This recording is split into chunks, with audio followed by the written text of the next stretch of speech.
Yeah, just say Alberto Maisha States video ingine hapa hivi. Leo nimevaa outfit ya nitwaje? Nimevaa nini? Nimevaa in t-shirt ya Unity Homes, by the way. Unity Homes ndio hiyo hapa hivi. Unity Homes. Flag ya Kenya ndio hiyo basi. Naona. Niko na one of the representative jana jioni alikuwa na give presentation about a new development ina come up I think in the next 1 month. Iko Tatu City karibu na Kiambu Road, Thika Road, 5 kilometers from Thika Road. Niko na all the information. Kile nidu ni hivi, ni record the whole thing. Ni record hiyo story ya ni record the whole presentation and then I share. So most likely ndaipost kesho the whole presentation ka ujui ka utakubuy property Kenya ama kwa Kenya utakubuy property, at least uko na awareness ujue kuna properties na exist zinauzwa sahi as we speak. That's what nimevaa hii outfit by the way. So mi sivagi kofia, so nitaka flag ya Kenya katikati hapa. So, lakini it takes too long, alafu ndaitoa. So ndio kidogo tu sasa. No. So, you go up the other side. Okay, sawa. Tushamaliza story. Unity Homes, ndio hiyo, Unity Homes. Walipatia merchandise, alafu unachiki flag ya Kenya ndio hiyo hapo hivyo. Unaona, so tuko poa. So niko nao jana. Anyway, leo kuna topic mbili nitakuongea juu yake leo. Kuna story ya green card, alafu na kuna story ya ile last time, kuna book moja nilikuwa nayo last week, siku manage kuwa show exactly nilikuwa wapi. Nilikuwa nayo nikaipeleka upstairs. So anyway, tuanze na comments za YouTube. Haraka kulikuwa na Duke of Eternal sema, hello friends, been looking forward to today's live stream, having failed to catch up with you guys on the last one as sleep found me on refreshing feed. Enjoy the stream, and while on it, like and share. Yeah, like video. Come like video. Misha like already. Kuna watu 7 hivi, kuna watu kwa TikTok pia. Ni aje anko, ni Aistin. Kupoa kabisa Aistin. Upotea wapi bwana wewe? Potea sana. Inafaa keep in touch na anko. Ama vipi? Wala. Kuna leo nikana mood poa bali na cheka tu juu kama iko kofia on the side. Anyway, so ndio sasa bati Mr. Yo. Nikasema tu hivi, niko fia by the way. So niko Unity Homes, alafu kuna hii flag ya Kenya hapa hivi. Mimi na value flag ya Kenya sana. So nilipatia merchandise. Niko nimeattend hiyo one of their meetings nika walipatia merchandise. Wanauza mahao. No, ni kitu honestly speaking ni very affordable. Naweza buy hao nikitaka. Hiyo house si express sana. From hapa hivi ni kitu it can happen. No. So ndio hivyo bali. So lazima nimevaa shati yao walipatia jana. Ndio leo hii shati, alafu haitakuwa yangu anymore. Labda nipatie nyingine. Sijui Unity Homes. Wako Facebook, wako nini, wako Instagram, I think. Hiyo label ni noma. Yes, ni Unity Home.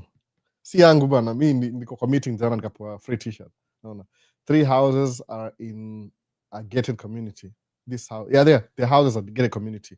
Kwanza hii ni poa sana ile, yani niliresonate. One of my friends alinihit hapa akaniambia, "Niaje albo kuja uangalie story ni aje Tatu City." Ndio hiyo basi development. So akaniambia nikam kwa meeting. So nilikam kama wako halfway kwa presentation.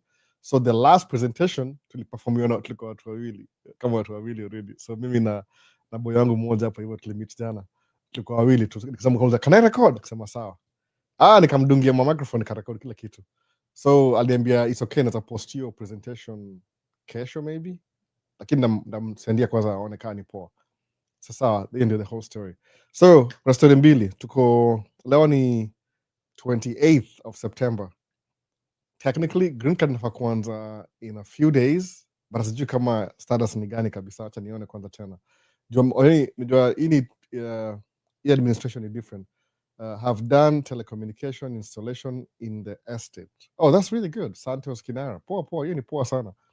Kuna some new development wana try kupropose. Ni kama kuna ma 2 bedrooms, alafu kuna ma 3 bedrooms. Ziko 4-story building. Nimesema si 4, kuna 1 2 3 4. Nimesahau the way Suzy name. Kuna ground floor, first, second, third.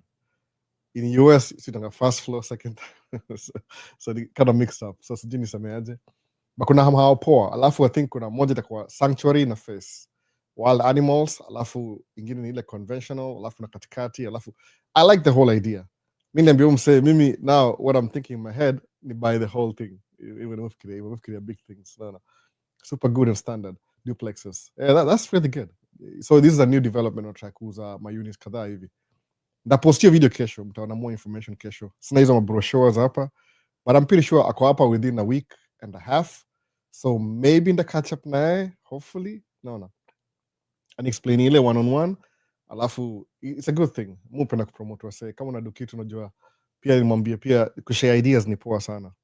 I'm glad I went to that meeting. Niko kama 1 hour hivi nichelewa kidogo, lakini akona dutu the new group inakuja na wafanya presentation.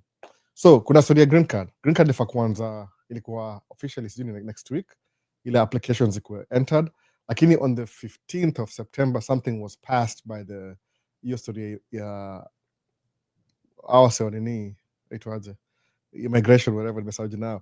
Wasema kama from September 15th wata implement anybody who applies for a green card watakucharge $1 fee ya application fee. So sijui kama ina apply this year sababu inafaa kuwa effective after 30 days. Juiezi kwa ukiangalia na hiyo logic inafaa kuwa effective October 15th. Application inafaa kuanza sometime next week. So I don't know, maybe niangalie website tena confirm juu ni kama wana mix. Luckily enough nothing really changed much na hiyo story. So wasa kuna hopes. Naona kuna hopes mob sana sahi. Haita change sana, itakuwa almost the same. So I think itakuwa poa. Naona itakuwa DV 27 ama 26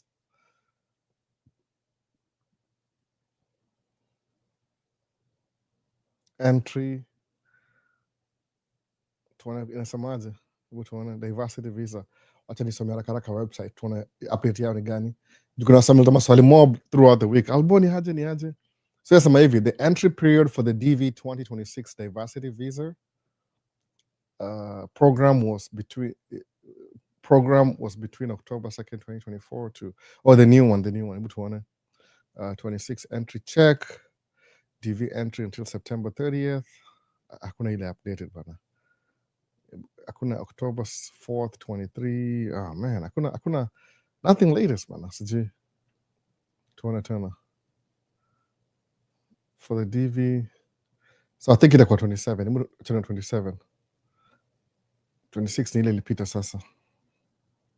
27 tuone nasema nini. Najua wasa wana worry about his story sana, so nimesema acha ni address.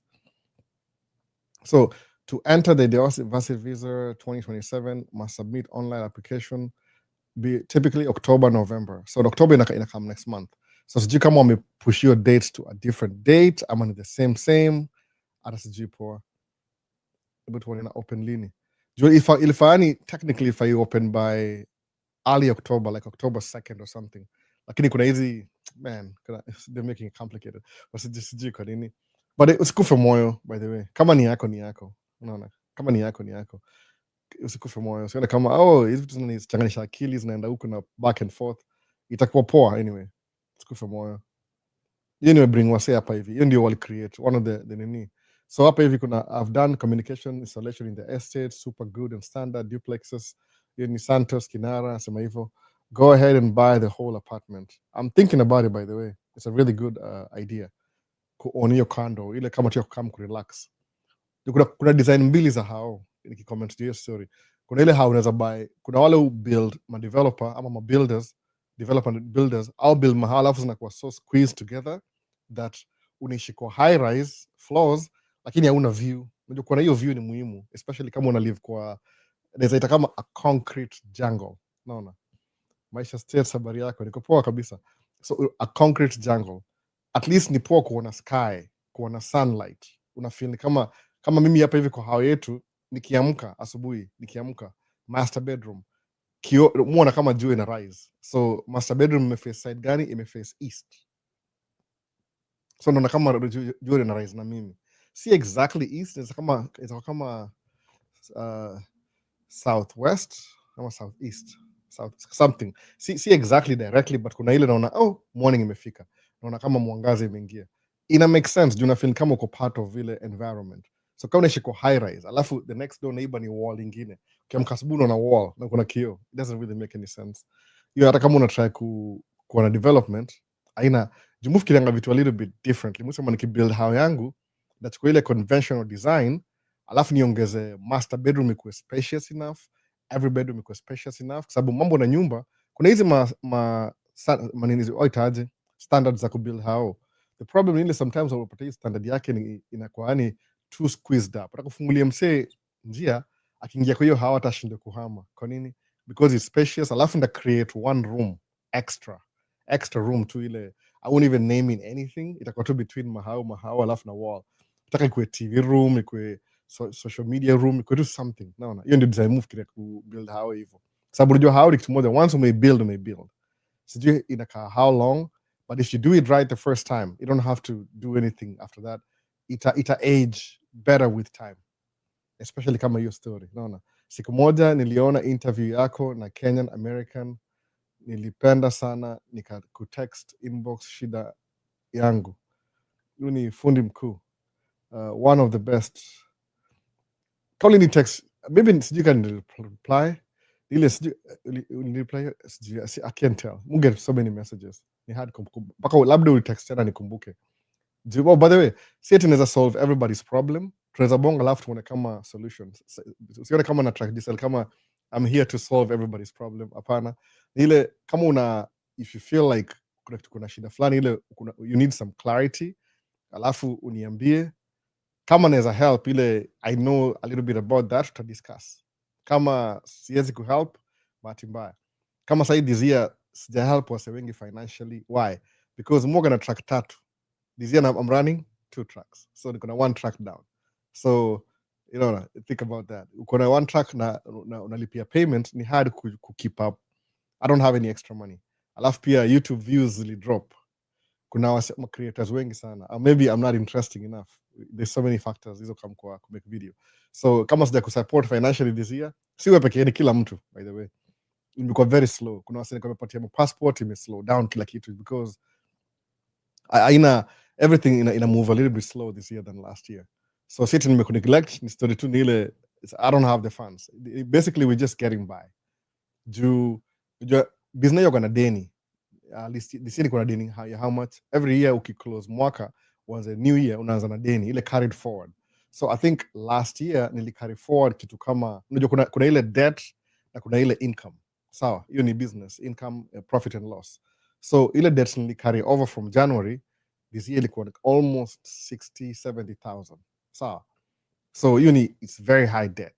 Kama sasa kuna moja ni untouchable 24,000. Imekaa tu yani sijailipa bado.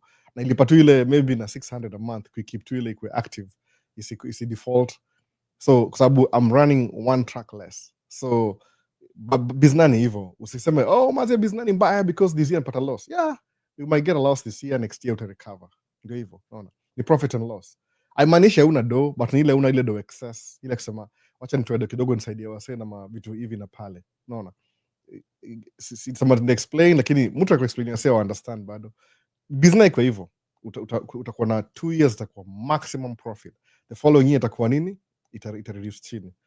Mtu wa Trump sijui asemaje, nitakutext ile uni guides. Okay, sasa hiyo ni poa. So ndio hivyo. So kuna ile story ile unaangalia business iishi, unajua business ati it's the end of the world. Hapana. Uta make loss this year, next year uta double up your profit. The only thing ile consistency. Sijui wasiofikiriangaje, maybe ile mindset tumefundishwa nayo tukikuwa chuo. Ni kama something is a means to an end. Hapana, ama an end to itself. Sijui kama nimesema right kitu kama hiyo. Lakini business ni continuum. 1 year uta make loss, the following year uta make profit. It's just part of doing business. So nilikuwa na date ya kama mimi personally nilikuwa na date kama ya 75,000 carried forward last year. Compared na cash, siku recover ile niaje iko balanced out. Kama sahi I think maybe niko 35,000, which is really rare. By September more nisha even out. Ni kama nina profit. But this year maybe nita make profit on the 4th quarter, sijui. But haitakuwa significant sana juu I'm still running 2 tracks out of 3. Track moja imekaa since February. Haija move kabisa. Hata mkiona ma videos, make video yote ya ile Freightliner, ndio Freightliner imepoa tu. Unaona, imepoa. Alafu pia ilikuwa na repairs. So hiyo repair ndio hiyo debt. Hiyo ina so I'm just kind of chipping away through the debt, alafu nita catch up. So haimaanishi it's the end of the world. I mean, next year itakuwa poa tuko na track 5. You never know. So true. Nilipenda sana interview yako jinsi ulivyofafanua tracking business, good to keep more. Fundi mkuu. Kwa naongea tu akaniuliza swali ujue pia kama soga mabeste mbona haija move from February. Nini iko slow kidogo. You tracking ya hiyo freight line iko a little bit slow. So nilisema wacha ni maximize ile kuna more work. Kwa sababu najua hiyo zile ma large projects. Okay, I'll be honest by the way. Hizi ma large projects, most of them is partly funded by the federal government. So vile new administration iliingia, ilikuwa na evaluate which projects they're going to continue and which projects they will cut off. So hiyo process ya kuna pia mambo ya tariffs, cost ikaenda high. So things kind of just all over the place. So wale wase walikuwa wamepropose mu project, lay back semaje, let's go back to the drawing board to decide, okay, tariffs itakuwa how much. Sababu tariff, sijui wase wanafikiriaje wase wa Trump wale wanamsabotia. Mimi independent by the way, independent, middle ground. So asema hivi, they pay the tariffs. No, come on. No, I don't know. Unajua kuna watu wanangoja waambiwe what to do. So what happens ni ile kama uko budget, nasema tu I'm throwing a figure. Hizi ni public projects. $2 billion. Sawa, ya project fulani ya 5 years. Alafu sikia kuna tariff sasa. Meaning the cost of material ita go up by 25%. Na hiyo tu ni ile tu ya kubuy material specifically. So what if the tariffs don't affect transport? Ongeza 5%. Okay, what if storage? Ongeza 2%. So napata the whole cost ya 25% increase ya tariff, it may bring cost ya kila kitu by maybe 5-10%, but then 50% extra.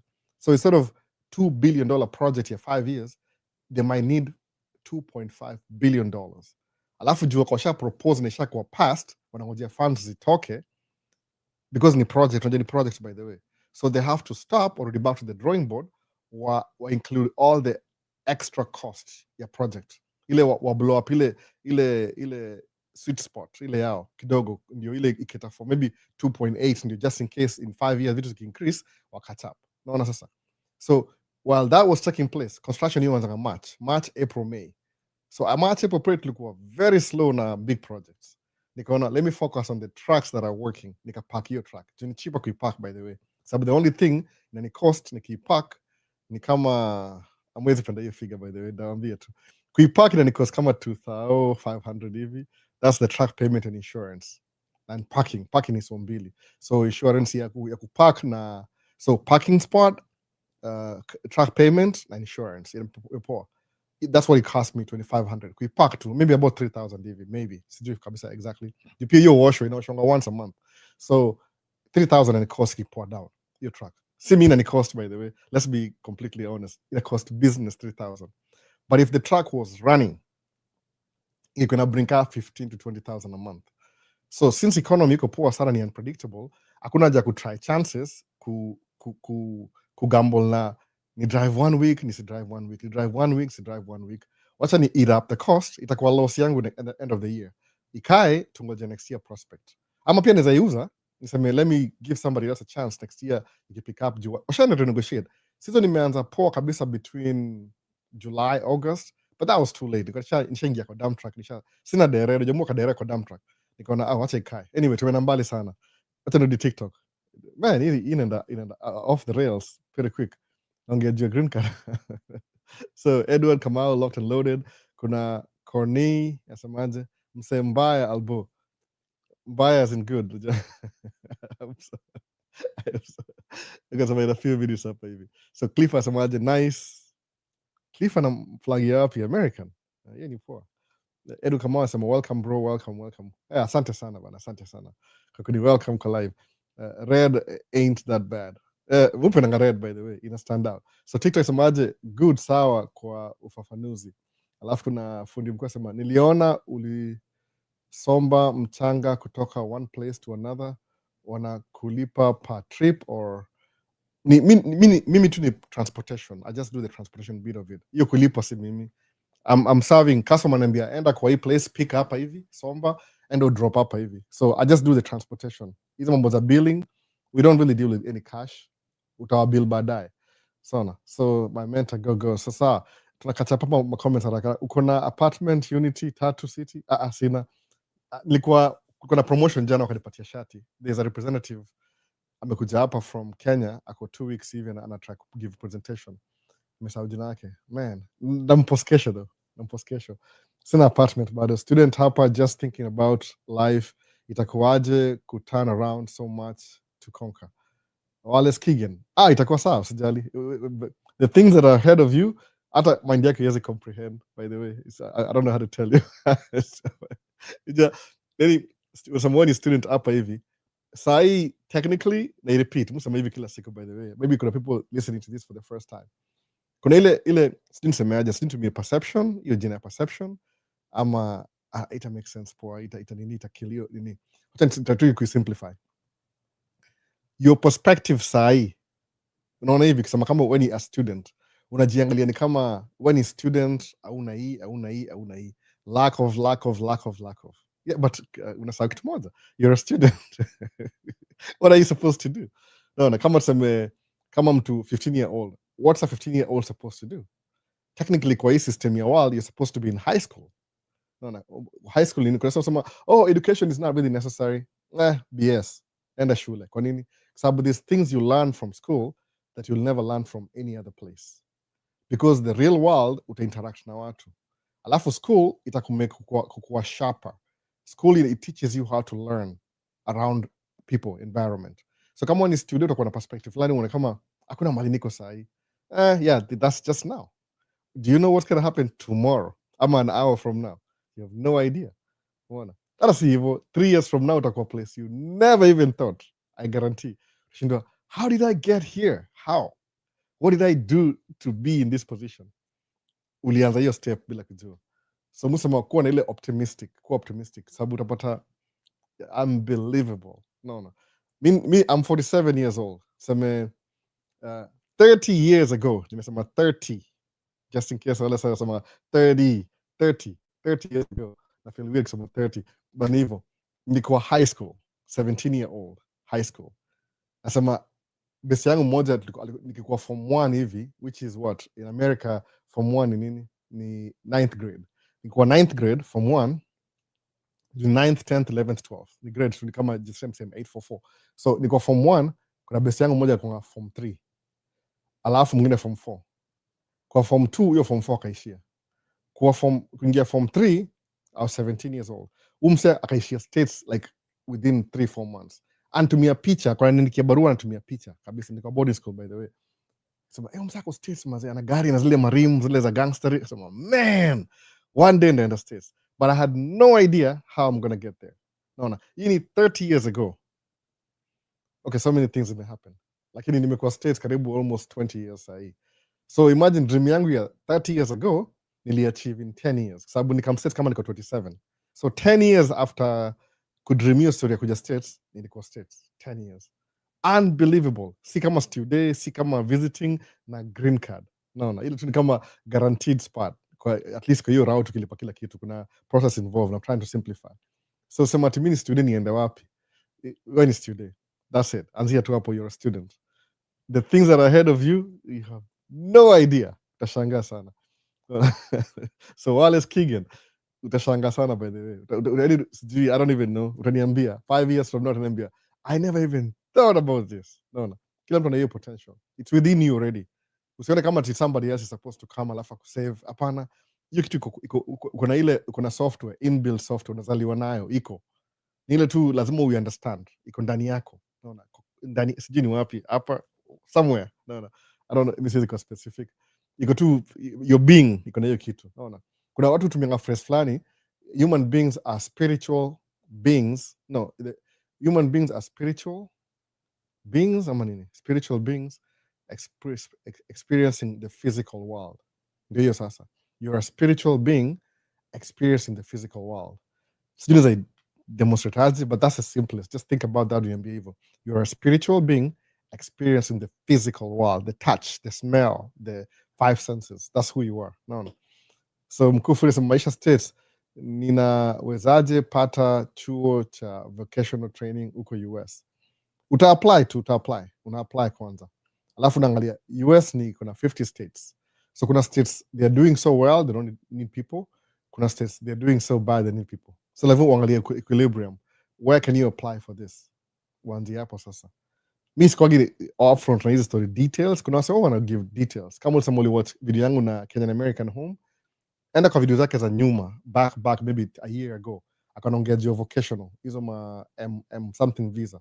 Ako more familiar na hizi vitu, mi sikwagi more familiar nazo, mujonga tu ile generality. But what I know ni ile ukianza, if you start doing something alafu uko consistent nayo, ita come through. There's nothing will stop you, by the way, ukweli kabisa. So Dante Princess Amaji, kaka vipi? I've heard so many companies are closing down, like Claire's and Starbucks closing 1% of their stores. Is it true there's unemployment in the US? Ama ni in na depend na state? Kindly confirm this. It'll happen. Most of these company economy drop, inakuwa ni kama, how do you save money? Kaka kulikuwa na mara mingi watu wako wanavutwa job ni wale waseoga waliongezwa during the scaling up of the business. So ikianza kuenda down, watasema okay, who can we get rid of? Kwa sababu najua pia, I don't think employee ni cost mob sana, but sometimes I would justify ku let go of some people ndio wasave cost ya cooperate. Kwa sababu na watu wako wanakuwa let go mostly ni wale wase kama wa research and development, ama kama manager wako hakupendi, atatumia opportunity ya kupiga nje. Ita happen juu economy imeenda down kidogo. Hii though nambonga tufai ku criticize new administration kabisa, lakini ukweli ni ile vitu zimechange this year na new administration. Kuna wasosema kuna different arguments, like hawa sawa jukila wanadu, ama they're trying out new things. Me is none of my business. Hata mi nimecut down, I'm running 2 tracks instead of 3 kwa sababu ni expensive kurun moja extra na iko consistent, itani cost more than any, unaangalia hivyo, so you cut cost. So watakome vile nini, Elon Musk aliingia sijui Department of Dodge, of government something, amesahau jina Dodge. Alifire watu wengi sana, by the way. Some people lost their job. Wasema wanataka ku reduce cost ya gava. But that was ilikuwa okay, mimi my own opinion. Sisemi ati that's the real. My own opinion ni ile gava that's not how the government works. No. Sababu kuna design fulani ya gava yoga na work ni ile usema gava iko broke. It doesn't make any sense. It's for the people. Kuna vitu unaweza do ma policies zi increase hiyo story ya job. Si lazima ufire watu, kidi ile they were talking about in the campaign, so they had to do it. No. So I don't know what to say. So nataka avoid this the politics kauji. Vincent semaje, nice to see you bro. Karibu Vincent. TikTok leo. So it happened Dante, but si ati ina kuaffect wewe, ita affect watu wengine ila si wewe, ama pia ni wewe, lakini utajua what to do next. So Michael Ochenga sema hello albo bado wajaweka any update ya DV27 opening date, but it should be early October. It was supposed to be like next week, lakini maybe the new proposal ya $1 application fee ukiangalia ilikuwa past September 15th, 30 days after, itakuwa maybe October 15th, maybe. But kumbuka, piga picha sahi, kuwa ready ku apply. Na try ni make video this year, ama na share last year, ili how to apply. Ni vitu very simple, by the way. Number 1, country of eligibility. You're number 1. Number 2, ukona nini, priority, country of eligibility ndio number 1, because if you're not eligible, hiyo story imeishi hapo. Unaona? Number 2, hizo vitu requirement. Lazima kumaliza at least high school education. In America ni 12th grade. K through 12. 12 ni form 4.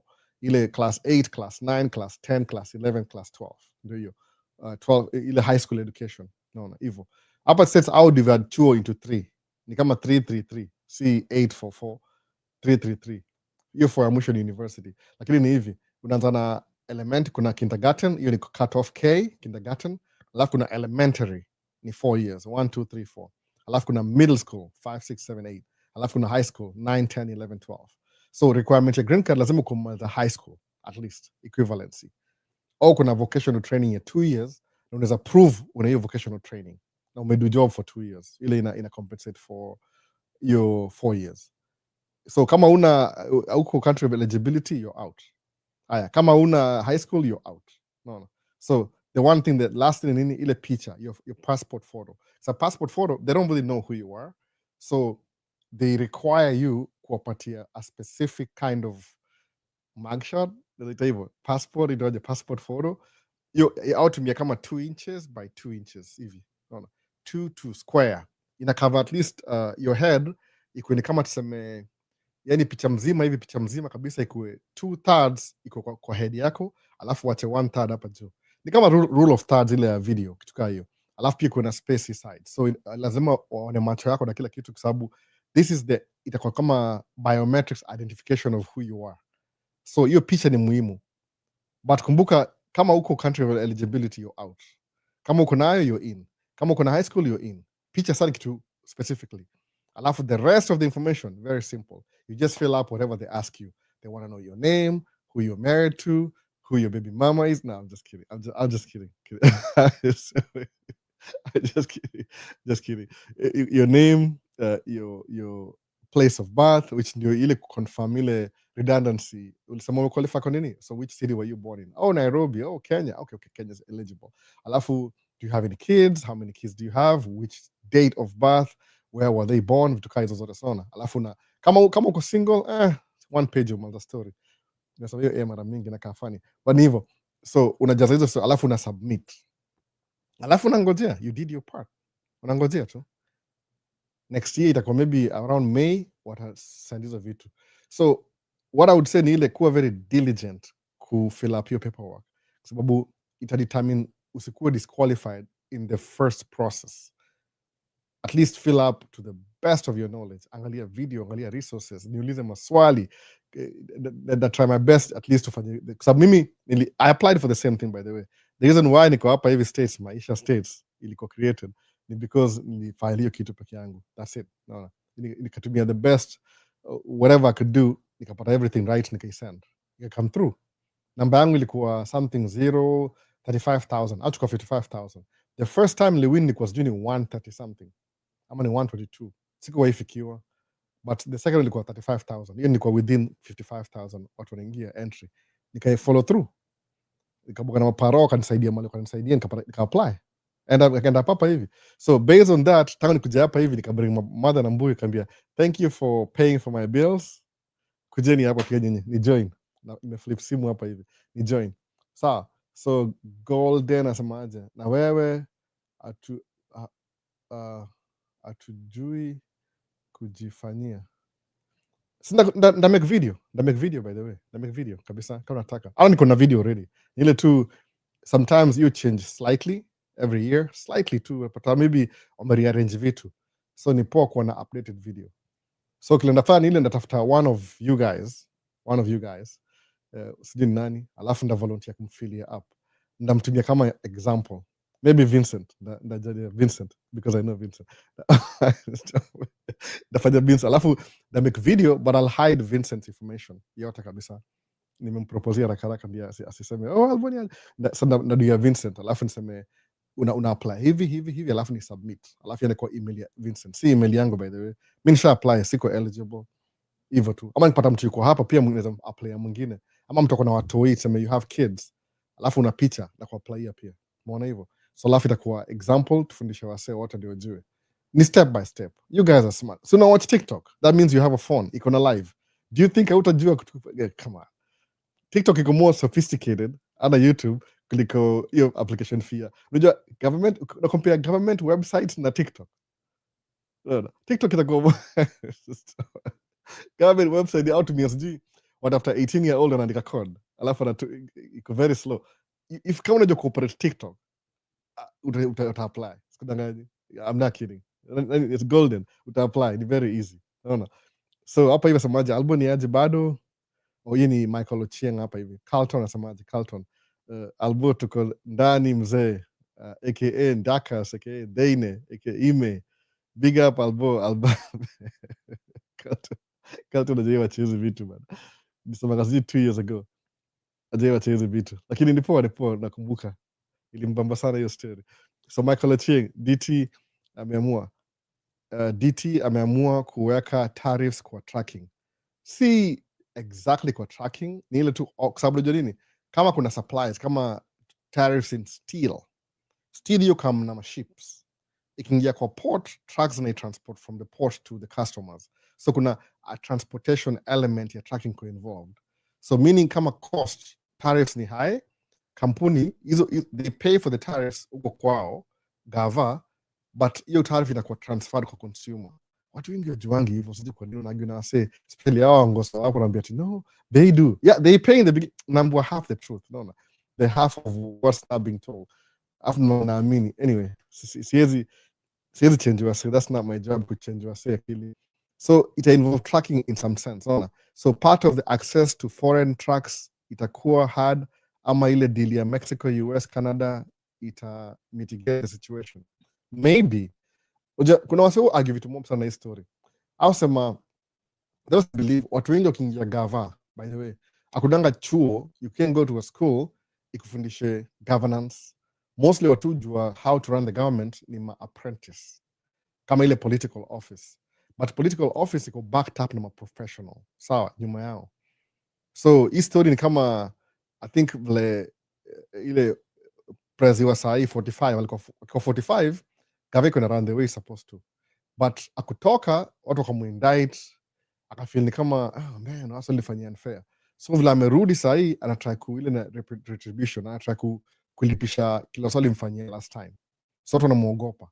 So sometimes anafaya kila mtu, which I mean walimjamisha whatever happened, mimi sijui, I'm not part of that, lakini ile sometimes kama uko na hiyo experience kidogo ya gava, kuna watu kama wamekujamisha. Mimi niko na dere moja last year, udere alikuwa amenijamisha vibaya sana, sikuwahi mfire, ni nyamaza tu. Sasa unajua nini, nikabonga na wase wale wise kuniliko, kuna watu wise kuniliko, nikamwambia ni aje, what should I do? Akaniambia is he still driving for you? Yeah. Is he threatening to leave? Yeah. Okay, do you want to fire him? I say, okay, I can just, nitafanya haraka nimfire. No, but remember he's still driving for you. Oh, okay. So dereka kama kanibia siku moja, oh, I'm done. Here are your keys. Akanipatia keys. Kambia, oh, thank you for your service. You'll be paid on Friday kama kawaida. Akaishia. After 1 week akanipigia simu, hey Alban, I want to come back. You know, kambia, so nilipatia key, nishaanza ku drive truck mwenyewe. So unfortunately truck iko available sahi. Lakini ikafika off winter, nikampigia simu tena, kama hiyo si mimi, track ya wife ni dere wake alikuwa off, alikuwa na family emergency. Kama can you come drive? Sema yeah, come drive. Nikampatia track ya wife. Kaniambia, am I driving yours or no, I'm driving mine. Sikuwa fire by the way. So kwa sababu nikuja kuunderstand kitu moja, msaa akiongea mbaya kama kuna zile ma personal dispute, you never know why they are doing that. Maybe an experience really come from a different employment set, alikuwa anafanyia mtu mwingine kitambo akapata experience, so every time ina come to that point anakuwa na ile trauma, anai kick the can down the lane. Sasa nafikiri mimi because I got an assumption about me that you're not gonna pay me on time. Kambia nikichelewa kulipa, kama nilichelewa kumlipa siku moja for 2 weeks, shida ikuwa mimi. I try to pay him ile online, kuna ile una online na direct deposit, ikarejectiwa na bank, kasema information yake imechange na haja update. Nikamwambia nitumie information yako update ndio nikulipe do. Akasema nakutumia. Akasema ako very convinced that no, my account is okay, I don't have a problem. Nikamwambia hapana, sikiza mse wangu, si eti mimi nakwambia. Nikamtumia ile screenshot, hii ndio bank imesema, hii information imechange slightly from last time, so they don't want to lose the money. Mwishoni nimwandikia check, nikampatia check. No, lakini check alichelewa because mtu mianga some kind of line of credit, so siwezi toa cash unnecessarily or charge more money. Niambia ngojea mpaka cash ingie another 1 week na kutumia nini, na kuandikia check ya ile bankers check ama cashiers check, ile tu unaenda una withdraw.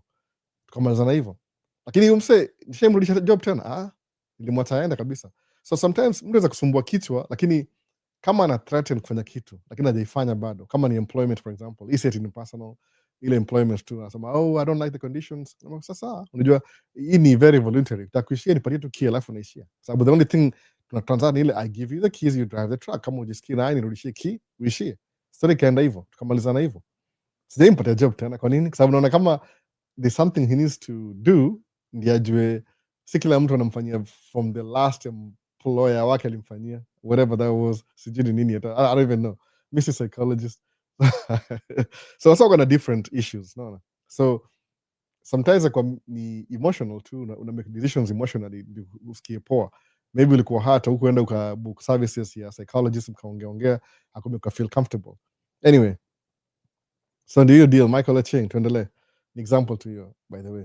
So Cliff asemaje, niko hapa Albo next week naingia tracking school. Oh, that's good Cliff. Ingia tracking school haraka bana. Niko naongea na msee jana, the reason mupe na tracking ni ile tracking haitaji vitu mingi kuanza business. By the way, there could be something else too, lakini musema ile mwonge ile tunko familia nayo, unajua itakuwa kama do justice nikiongea juu ya enda uuze viatu na sijui what it entails. Musema the easiest thing to start ni tracking, kwa sababu Cliff ataingia driving school for maybe 4 weeks, akwe ile trained na professionalism, alafu achukue hiyo professionalism amekuwa trained, aende apply kwa kampuni for maybe 2-3 months hivi. If he's good enough na akikuwa na good credit, ataenda achukue personal loan, anunue track yake ya kwanza, alafu aanzie hapo. Few things you learn as you go while you're still making money. Naona hiyo ndio tracking, una build upon that. Cliff akifika mahali aseme nimetulia, atatulia. So tracking ni easier kuanza as a business, sababu musemaje, the only way to scale up your business, the only way to scale up your business, you have to be in business. Unaona hivyo sasa. I mean, what do I tell you? Ichukua employment, hapana ni employment. Your employment yako ni ile you're being paid a fraction of what the company makes. So huwezi survive unless when uko 15 you're just doing a part-time job na uko chuo. Lakini kama uko na job kabisa, uko over ile school going age, maybe above 21 ama 24, alafu useme uko na job, unless that job pays really well, which in the beginning you're very hard ukianza career, kila mtu anzia chini, exception to the rules ndio wazi kama kwa 20 na napata sijui $500,000, very maybe ma athletes kama mtu cheza NBA walipo ni job, by the way. NBA ni job. Hizi ma baseball, ma football ni job. Hizo ni job, by the way. Certainly ati hao ni professional, they work for the team, ni my employee. But because of their talent they are paid well. No, kama unapata mtu ana make 1.2 million a week, kwa nini? Yani soccer player, very good at it. But any exception to that's not everybody. Ukiangalia population mzima as a whole, watu kama hao ni very rare. I think he is to make 1%, like 0. something percent, exception to the rules. But your employment, it could pay you enough to start a business that makes less than that, but more than everybody else, really, at a scale. So tracking is one of those things. Ukianza ni business, so you're already in business, and when you do everything, you're one-man show. Alafu kikuendelea na hivyo, there's some YouTube, but I'm not a successful YouTuber.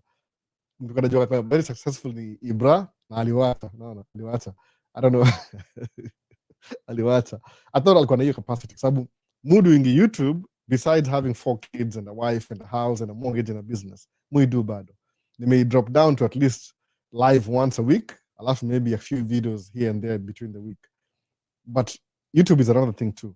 It's very low investment, high returns. Lakini si ya kila mtu. Kuna ile aspect ya you have to be, no. Sika mimi, kuna wasema natural. Mi ni msetu na struggle. But kuna wasema natural. Naanza channel leo na hit. Na wasema kwa whatever. An override system in favor.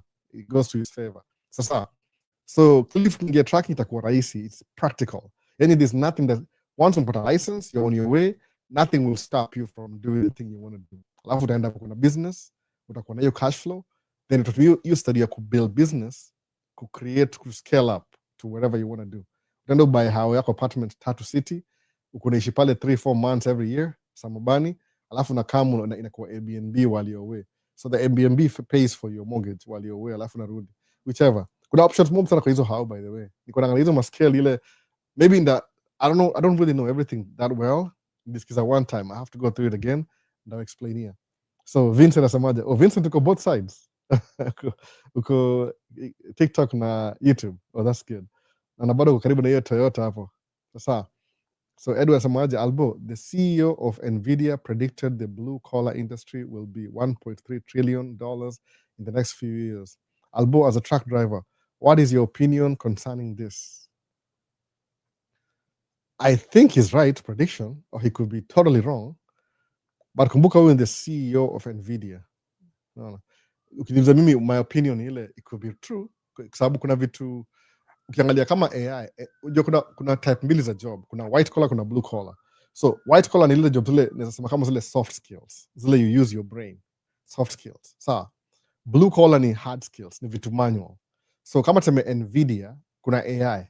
AI ina need run comma systems. Ndio Nvidia, that's like one of the top companies kwa shareholding sahi. I think you're number 1 or number 2, siko sure kabisa. Shares ili increase sana, by the way, the last few years. Jao create ma cheap. So meaning for us an AI system kuran, it needs support. No, support watu wengi ni watu technical, ma electrician, manini, ma system builders. Sile software design, kuna ile hardware ina involve kundio software run. So ukisema blue collar interest increase, maybe that's the aspect ile support ya hii. I think itakuwa everything will increase at the same time. But ni poa kama wewe ni young, ama you're young at heart, whatever that is, kuwa familiarize yourself na story ya AI. So mimi nikiingia when I was a teenager, one of the biggest thing ina pop up when I was a teenager in high school, my dream 30 years ago, ilikuwa hivi, the computer world. Mimi nilianza na computer science, ilikuwa foundation yangu computer science. Baadaye kaingia business administration. Nili drop out from hiyo story, sikumaliza by the way. Mimi drop out your college, drop out your business administration. Lakini nilianza na hiyo computer. Kwa nini? That was the thing back then, which is still the thing. Ile tu ime advance to the AI aspect sasa. Ita need ma software, ita need ma hardware. So akisema prediction anaona, sababu kama yeye ni CEO, job ya CEO, kama wewe ni CEO na wewe si chairman, that means wewe ni CEO tu. Kuna chairman wa Nvidia. Kama CSG, sometimes wewe ni CEO na wewe ni chairman. But kama yeye ni CEO alone, sije angalia kampuni yake kabisa specifically, he could be right. Sababu anaona perspectives za kampuni yake ku grow the next 5-10 years, ita need wasa blue collar jobs to support the systems that run the software. So he could be right. Naona, take him at his word. Sababu kumbuka yeye anafanyia ma CEO. CEO job yako ni kufanya, you're the top officer wa hiyo kampuni. So you're the one who you're responsible to make the shareholders money. They hire you, they pay you well to make them more money. So kana sema hivyo, sometimes unapata ni CEO na ni chairman. So it could be the two of the same. Kama mimi ni CEO kampuni yangu na chairman na kila kitu in between. Private corporation is like hivyo. But in public, he's right, by the way, very right. So next nani, kuna X short samaje, hey Albo, could you explain this concept used by wealthy people of buy, borrow, die, especially on the die part? Ooh, man. Unakufa tu. Sawa, concept ni hivi ya buy, borrow, die ni hivi. Wacha niseme example. Wacha ni pause hiyo X short niangalie hizo comments zingine haraka kwanza. Alafu juu na book moja nataka kuintroduce hapa hivi saa hii. Kuendelea. Niko na so Enoch agesema hey man welcome. Narudi kwako X shorts immediately. Alafu ndani hapa hivi kuna Virox. Usioe bibi mwenye ni wa uongo eti umlete mwenzako States, wakijua Risto utalijua. Hey Virox bwana, umetopic Kiswahili ngumu bwana. Virox bwana. Hebu tuangalia pili. Okay, so translate sasa, translation naona. Virox amwacha kikale, kikipsigis, amesemacha kuje kwa don't marry or get married to anyone fraudulent. If they find out, then you will be in hot soup. Jasema hot soup hapa na kikale. Kikale liko nini? Utajua Risto. Hebu translate vizuri Virox bwana. Wacha mchezo. So Linkstone Asiago ni aje Albo. Na kwa hiyo party ya nani kwa X shorts. Sasa hivi, hey Albo, nice seeing you over here. Been a while though. I do go through them when I get some time on this info. Alan Clinton Ochieng Delano. Huyu ni president wetu hapa hivi. Alan ni president. Ito Alan Bill Clinton Ochieng Delano. Delano kwa nani? Roosevelt Delano. Nimesahau jina president mwingine. But hizo majina president peke yake. Naona. President Alan, President Bill Clinton, President Ochieng, President Delano. Yeye ni president zote kabisa. So back to X shorts sasa. X shorts ni hivi. Buy ni hivi. There's so many things you buy. Ukisema una buy vitu. Unaweza na hivi useme wacha ubuy. Okay. Tuanzie wapi? Tuanzie starting point. So umeanza tracking. Sema tu tracking example. Hii kama most of my tracking world ni hivyo sasa. So mimi go through phases, by the way. Phases mob sana. So umebuy umeanza tracking. So lemusema tracking according to the mimi understand. So unasema I disagree. Tracking yonga hivi. Uta make more than you need. Kwa nini? Because utaanza kampuni, hiyo kampuni ni yako, wewe ndio mwenyewe. You're the CEO, you're the chairman, you're the secretary, you're the everything in between. One man show. So ni wewe. So even when the tracking makes money, hiyo jumla pesa ni yako. Lakini because of taxes na hizi vitu za gava, ile regulation ya kila kitu, you have to make sure you pay yourself a reasonable wage, alafu you keep some investment for growth ya business kando. Kama usema averagely, let's say to average conservatively, tracking ile mudu, you make 20,000 a month. Nasema 25, but 25 ni ile umestretch. Sema 20 average, katikati ile median ni 20,000 a month. So suppose me buy track this year, utakuwa na track payment. Kama ni brand new, kama ni used, whatever it is. Sema ni brand new, tutoe 5,000 out of that 20,000, baki na 15. Aya, matumizi yako ya nyumbani. Kama uko single, I believe, hata kama uko married, I believe, ukimake 20,000 a month, utoe 5 track payments na insurance, ubaki na 15, you will only need 5. Kama uko married, suppose wife yako ni nasa na make 3,000 ama 4,000 a month, ama or make more than that. That's an example. Suppose you can say you toa 5,000 kwa business ujilipe, alafu wife pia bring 7,000, mkona combined income per month ni kama 12,000. Sawa, hii ni model poor, but I'm just giving you a really good model. Alafu mweke ile family income, mwambie wife yako nimekupatia 1,000, take 1,000 from your 7,000, uende ufanyie naye itungaje zile vitu za mademo ufanya zile nail polish, uende sijui massage, whatever you want to do na hiyo 1,000. Hiyo tu ile pesa ile yake kabisa. Unaona? Ama useme tu hivi, lazima manage kama umeona, lazima do things together. I think inakuwa more profitable that way, kwa sababu mko on the same team. Alafu wache 10,000 accumulate kwa hiyo business side. In the 10 for whatever 9-10 months, itakuwa 10 times 10, 100,000. So you need the business end of things, but the personal, you live in a budget, uko sawa kabisa. So ndio uamue hivi, what do you do with the 10,000? Ukichukua 10,000 uiweke mahali kama tumepima kwa account. Basically, technically, because of inflation, the value of that, you're losing the 10,000 every month. Ina lose some percentage because of inflation. Asa inflation ni kama 3%. Musa ni kama 5 to 6%. Lakini udanganya 3%. Ile unawadanganya. But ni kama 5 to 6 hivi. So kuna 10,000 minus every month you 10%. So una lose. So watu smart wafanya hivi. Asema hivi. Nimemaliza 1 year tracking kuna 100,000 kwa account on the business side. Si personal. Kumbuka you're married, kuna wife yako, kuna si kama na watu, I don't know. Yes, ile tunasema ile your combined income ya watu wawili. Wife yako ni nurse, uli make the right choice kwa wadema, kuna amesoma. So ni nurse. So mkona income pamoja. So mkona 100,000, semeaje? Okay, what can I do? Sababu life ni continuum. Chances are, if you made 100,000 this year na tracking, na kuna payment, next year you could be 120. So the following year could be 140. The fourth year could be 160. Not like increase. The fifth year could be 180. The sixth year could be 200,000. Kwa nini? Hiyo track moja na account ile story ya inflation. Kwa nini? So technically, it's a two example, you're making 20,000 extra every year. So do you start seeing how tracking is very lucrative? Sabu, au keep up na inflation. They pay you at least your construction. Over the road, ni another market here. So you could be making 20,000. Any example too, by the way, extra every year.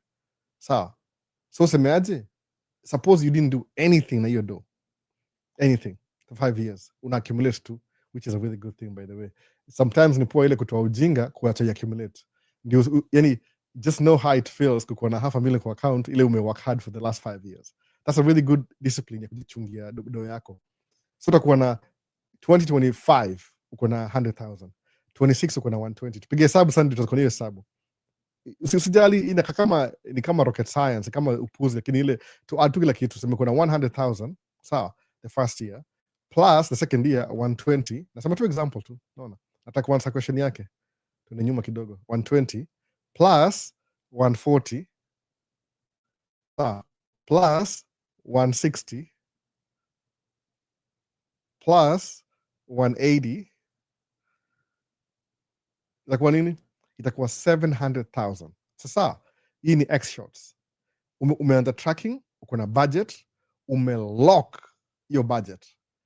No matter what happens, the next 5 years, I'm gonna be it's very advisable by the way kufanya hivyo. Sikudanganyi, it's the yani your being ile your mind will drive you crazy. Unaona, ile it will drive you crazy by the way. But semeaje 5 years from now, nasema hivi, track payment will take 5 years. So 5 years from now upate in your account uko na 700,000. Kwa nini? You are saving 10,000 a month every year and you don't withdraw no matter what. Sawa, hiyo ni investment. But your value of 700,000 after 5 years itakuwa it will buy you less things because of ile inflation or something else. Sawa, hiyo ndio shida, hiyo story yote sasa. So what do you do instead? Ukimekile 100,000 ya kwanza ile kitu famous Kenya semanga money market account. Hiyo ni one of the things, money market account. Sawa, useme hii 100,000 nachukua 100,000 ni diversify my portfolio. Useme hivi, nanunua shares za Nvidia, S&P 500, real estate investment trust, indexes za gava. Yani kuna formula fulani una hivi, angalia kama hii book nitwaje, how to invest $50 to $5,000 a month. Hii ni book nilifakuwa nayo last week. Hii ni book poa kusoma by the way. So utafungua kitu kama hii, nafungulia chapter ya kwanza. I'm trying to get to this book by the way. So ni hivi, usemeaje, instead of just save you 10,000 a month every month, you'll find ways to invest ido. Hii ni long term. Hii si story ya sijui get rich quick. Hii ni pole pole tu. So according to hii book nasomea nini, table of content. Nifakumbonga hiso last year. So siwezi soma the whole book, book si yangu. Book ni Nancy Danan, kitu hiyo, Dunnan. Nasema hivi, so nikubuta buy stocks. So nasema hivi, introduction, getting the most of your money, your personal finance calendar. Introduction. Sasa hivi, part 1, safe stashing for your $50 a month. Everything in a month, sawa. So ndio hivi, if you have $50 a month, what do you invest in? Number 1 mesajesaje, institutional cookie jar. Tafungua cookie jar, uingisha $50 every month. Bloop, ndani. Number 2, credit unions. Utaingisha $50 kwa credit union. Number 3, Uncle Sam or savings book. Sawa, hizo ni $50. Suppose kuna $500 ya kuinvest. Number 1, interest paying checking account. Hiyo ni kama ile money market, kitu kaa hiyo. Ama money market mutual funds. Inasema nini? Money market mutual funds. Alafu kuna bank money market deposit account, certificate of deposit. Certificate ni kama CD. Alafu kuna mini investor program, investment club. The things you can invest na $500. Sasa I'm getting to your point X shorts. I'm glad umuuliza hivyo, imekuwa ndio tumesegue tukaanza na history hii book. Haya, so suppose increase income, you want to invest $1,000 a month appropriately. Wasemaje, your IRA. IRA ni nini? Retirement account. So alafu kuna sijui ni Kroger, hiyo sijui inamaanisha nini, na SEP 67. Ama invest na 401k plan 82. Ama treasuries for ultra safe income. Hivi vitu mimi sijui by the way. Once I read the book na come back and explain inamaanisha nini. So suppose kuna $2,000 utility, hometown companies. Kama tuseme hapa hivi, kama ni Kenya example, utainvest na, kama kuna $2,000 utainvest na Kenya Power and Lightning Company. Ni ya government owned, private owned, whatever. Sababu sema utility, hometown companies. So utainvest na hometown companies. Hapa tutumia Excel Energy. Sawa. Alafu sema stocks and Ginnie Mae mutual funds, social conscious mutual funds, alafu na index funds and ETFs. Hiyo ni kama kuna 2,000 down. Sasa tunaingia part 5, ile kama kuna 5,000 down. Nasemaje? Bonds, corporate, munis and zeros. A stock for portfolio for beginners. Hiyo ni 5,000. So 5,000 ina suggest kuna a stock portfolio. Sawa. Kuna ile over the top. Sasa ni ile, suppose kuna over 5,000. Our case, kumbuka tracking, tunasema ni tracking $10,000. Sawa. So ni double ya hizi ni zile beginner level investment. So suppose kuna unadu tracking, umelock, umesema I bought a brand new truck, Volvo VHD, kutoka one of these companies hapa. I'm going to be working 5 years. My goal every year na save 10,000. Niko na 100,000 kwa account every year. I won't do anything na hiyo do. mpaka ifike 5 years niangalia tena. Sawa. Sasa uko na hiyo over nini invest na real estate investment trust. Real estate investment trust ni kama example ya Unity Homes. Sawa, Unity Homes. According to whatever the guy said yesterday ni ile ukibuy hao na Unity Homes. Aliambia hivi explanation. Okay, I don't know if the explanation yake ni right. Yeah, according to I might tell you let me understand. Uza kuwa na trust. REIT ni to real estate investment trust. Sawa. So you have your own trust. Uende unge Tatu City. Ungele gava requirement wakupatie I don't know. Atasema how many acres. Upewe maybe tuseme 100 acres. Sijui kina make sense. Alafu ambo isubdivide ukamu uifanyie ile preparation, landscaping na kila kitu. Alafu bring ma builders wa build mahao. Real estate investment trust. Sawa. Alafu ukisha build your house, anybody who buys a house over there. Aliambia hivyo, I'm not so sure na Muldatena by the way, he's still around. Buys a house there. Itakuwa hivi. Itabidi atakuwa part of real estate investment trust. So kuna dividend ina come from Unity Homes. Sawa. Sababu ni investment trust. Kuna hiyo dividend ina come. Hata ni activate ni TikTok imesema 1 hour imepita. Wana mbio. So hiyo ndio real estate investment trust. Sawa. So what do you do? Kuna real estate investment trust. Alafu kuna foreign stocks and bonds. Alafu kuna investment in windfall. Sawa. Haiwaki hivyo. So sawa, doesn't really work like that. That's good kwa nasema hivyo. I don't really know. I'll something about either paka mafuta ama kasema ukweli.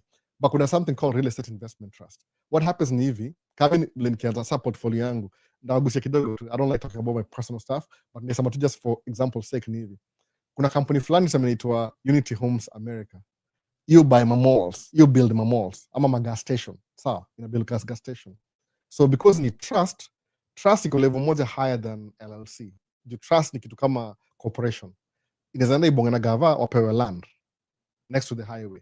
So most of the highways in America are owned by the federal government anyway. Or party land next to the ama lease for 99 years next to the highway. Juni investment trust, that means kuna board of governors, yote ni kitu organized vizuri. Watapewa do na gava wa build real estate. So because they want to get funds from people. Kama they want people to invest in this company, Unity gas stations, whatever, example. So watapewa hiyo do wa build, but realize bongana gava the last 10 gas stations we build become very successful. We want to scale up our business, but we don't have the funds to do that. Daily operations. What do? Watachukua shares zao wazieke publicly traded. People will buy shares. So when you come na truck driving 10,000, you buy your real estate investment trust. So your real estate investment trust ina kulipanga dividend. It could be quarterly, it could be yearly, it could be every 3 years, but mostly you want quarterly at least. So suppose uko na investment ya 10,000, ikulipe 500 a month. Ama tuseme fika mzuri 1,000 a month. Meaning ume give 10,000, after next month una get 1,000. Kwa nini? Because technically kama your real estate investment trust, you landed your money to them so that they can develop the new developments. Because they're using your money, they have to pay you interest every month, as long as they have your money. So when you're bank, basically, when you're bank, so the real estate investment trust. So, sijini fast forward ama niendelee. It's too much explanation. But the point ni hivi, X shorts ni hivi. So that means, ukisema you buy, another case ni hivi. Since usha accumulate hizo zako za step kusema hivi, wacha nianze kubuy real estate yangu, something that your real estate investment trust owns.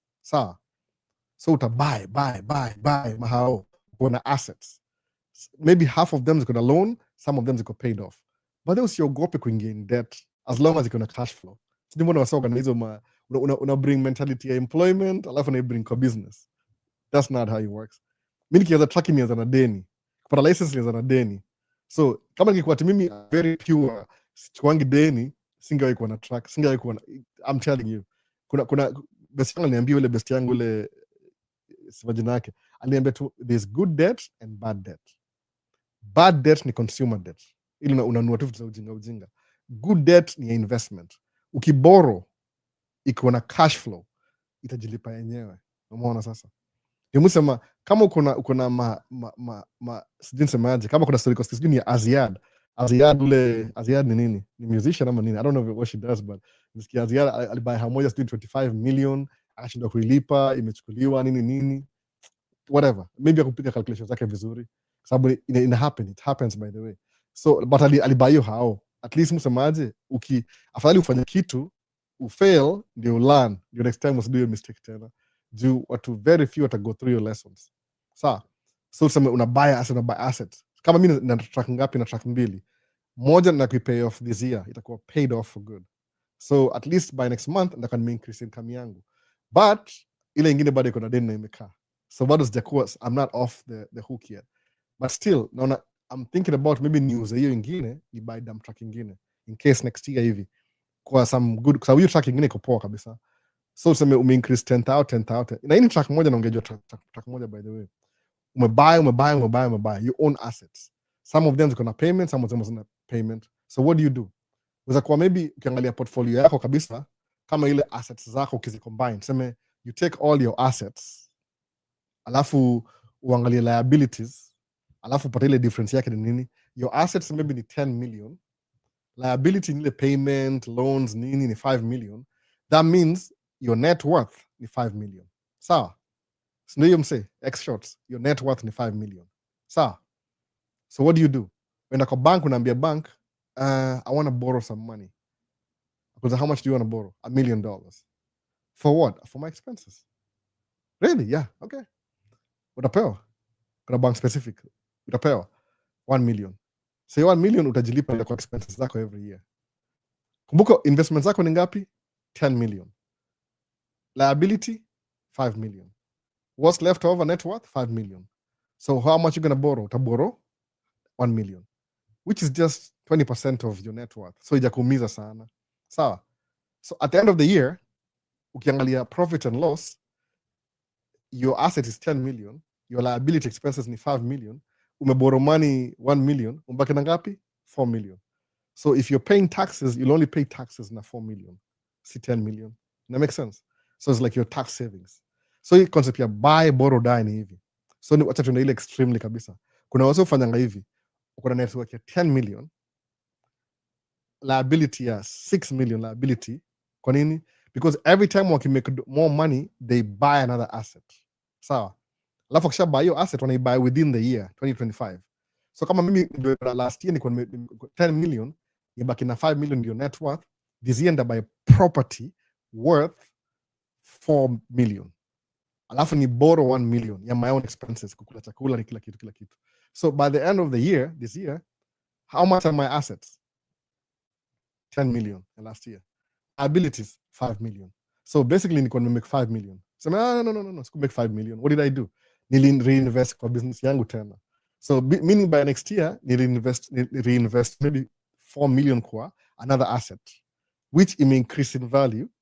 Understand your state, increase in value, because we buy at this point na inaendelea make profit ile increase in value. So next year network yangu itakuwa ni network, ilikuwa 10 last year, sasa itakuwa 15. Ama tuseme ile asset ya 4 ime increase by yani 1 million, so 15. So kuna 15 million next year plus deni ya 1 million. So what are you going to do next year? Utachukua 1 million upay off ile loan ya last year 1 million. After 2 pay off hivi uende uborrow 2 million kwa bank tena. Kwa nini? Because your net worth, your increase, asset may increase, which means your net worth may increase pia.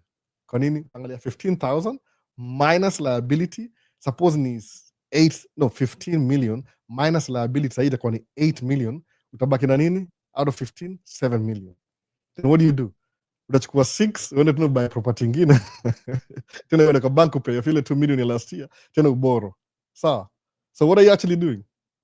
You're buying, you're borrowing, na you never pay back anything until you whatever yesterday ingine. So you are dying ni hivi, sometimes ni hivi. So unasemaje?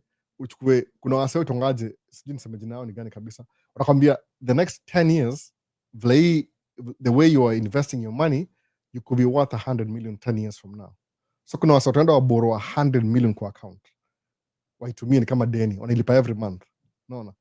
Alafu wasema juu kama 10 years from now atachukua life insurance. Aseme in case nikishinda kulipa hii deni, my insurance yangu nikidedi, itapay off hii deni for me. Sawa? So they'll be borrowing every year na hata wana make a loss every year. That's how the watu wadosi walipangi taxes, ushuru. That's what they do. They always borrow, so they're always in debt. Nani ongeje hiyo story? Siko na hiyo book hapa, hebu tuone. Mse, nani huyu? Ndio hii book hapa. Unaona? X Shorts. Mse ndio bonga hiyo story. Unaona? Wasema when you have debt see profit ni loss. So you don't pay taxes. So you buy, you borrow money for your expenses until your last day on earth. Tax jina sometimes akona story na TikTok. Hiyo ndio hiyo concept ya hivyo. So unaishi na deni kila mwaka, lakini show the book. Itakaa funny TikTok juu camera ni kuna front camera. Inaitwa Rich Dad Poor Dad. Naona inakaa hivi, Rich Dad Poor Dad. Hiyo ndio hiyo concept kabisa. Robert Kiyosaki ndio hiyo. Yeah, ni camera, I don't know what to do. It's hivi. So hiyo ndio concept. Buy, borrow, kufa. Buy, borrow, kufa. Every year uko in debt. So unaona hivi, you're getting money, you're investing in assets that produce a cash flow. Your cash flow usijilipe, you borrow against your assets. So every year kuna deni, so unapata hivi kama ulipi ushuru. Kwa unajua corporate taxes ni kama 21 point something in America. So kuna 10 million, chukua 21% ya hii ngapi? Hiyo ni 2 million walipa deni. So bala kulipa ushuru una borrow 2 million. So batenda kulipa ushuru uliboro 2 million kuna deni. Deni si earnings, ni liability.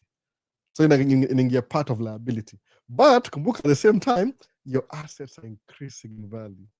While kuna deni in increasing value. So even your Robert Kiyosaki, watu wengi walewangi wasema, oh man, ni deni, you can't have money na deni. Mse, naona. Mimi nimeanza tracking na deni. My first debt ilikuwa $4,500. Kuilipa back juu take 2 years ikaquit ilikuwa $6,000. Deni. Track yangu ya first ilikuwa last week nilikuwa na interview na watu wa state. Ananiambia tu, how did you start your business? Nikamwambia, I borrowed $10,000 personal loan to start my business. Niliomba $10,000 loan kulipa kubuy tracking business. Kwanza tracking business, by that time kanisha pay off ile CDL training. So good debt, bad debt. If you want to scale your assets, sometimes you have to borrow. That's why kama uko hapa states ni poa kuwa na good credit, ndio kuwa na ile ability ya kuborrow money, na usiborrow money from the bank kununua liability. Kama nini liability? One of the biggest liability. Kuna hii concept ya wasesa mga Range Rover ni liability. It's true. Don't borrow money kununua depreciating asset. Borrow money kununua appreciating asset. Sawa?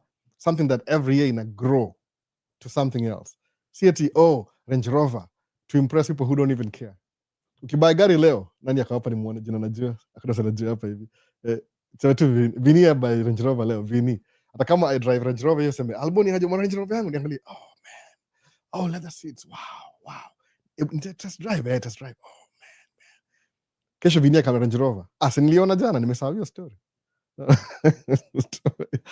End up buying it and impress. I'm not impressed anymore. Nishaiona before. Nili test drive. Si yangu by the way. Kwanza nasikia uchungu, how dare you Vini ununue Range Rover? Unaniringaringia hapa mjinga sana. Inaniuma roho. So there's a speed nasema, hii Range Rover Vini. Man, turingia nani hapa hivi? It's true. It makes you feel bad. So you're buying a car to impress people who don't really care about you. Wanakuchukia kwanza. Just because you're showing off. Alafu after 4 years from now ulibuy sijui ni 200,000, ukiuza sales inakuwa sijui 150. Si afadhali uborrow money from the bank then you buy Range Rover. I think so. Maybe. Kama umwa sana. Ama uishi tu poa, uanze kutravel around. Do you need to drive around the world utakutravel Range Rover? Hapana, utapanda ndege. Naona, first class. Naona hivyo. Tumeka mingi hapa sijui ni gani, hebu tuone.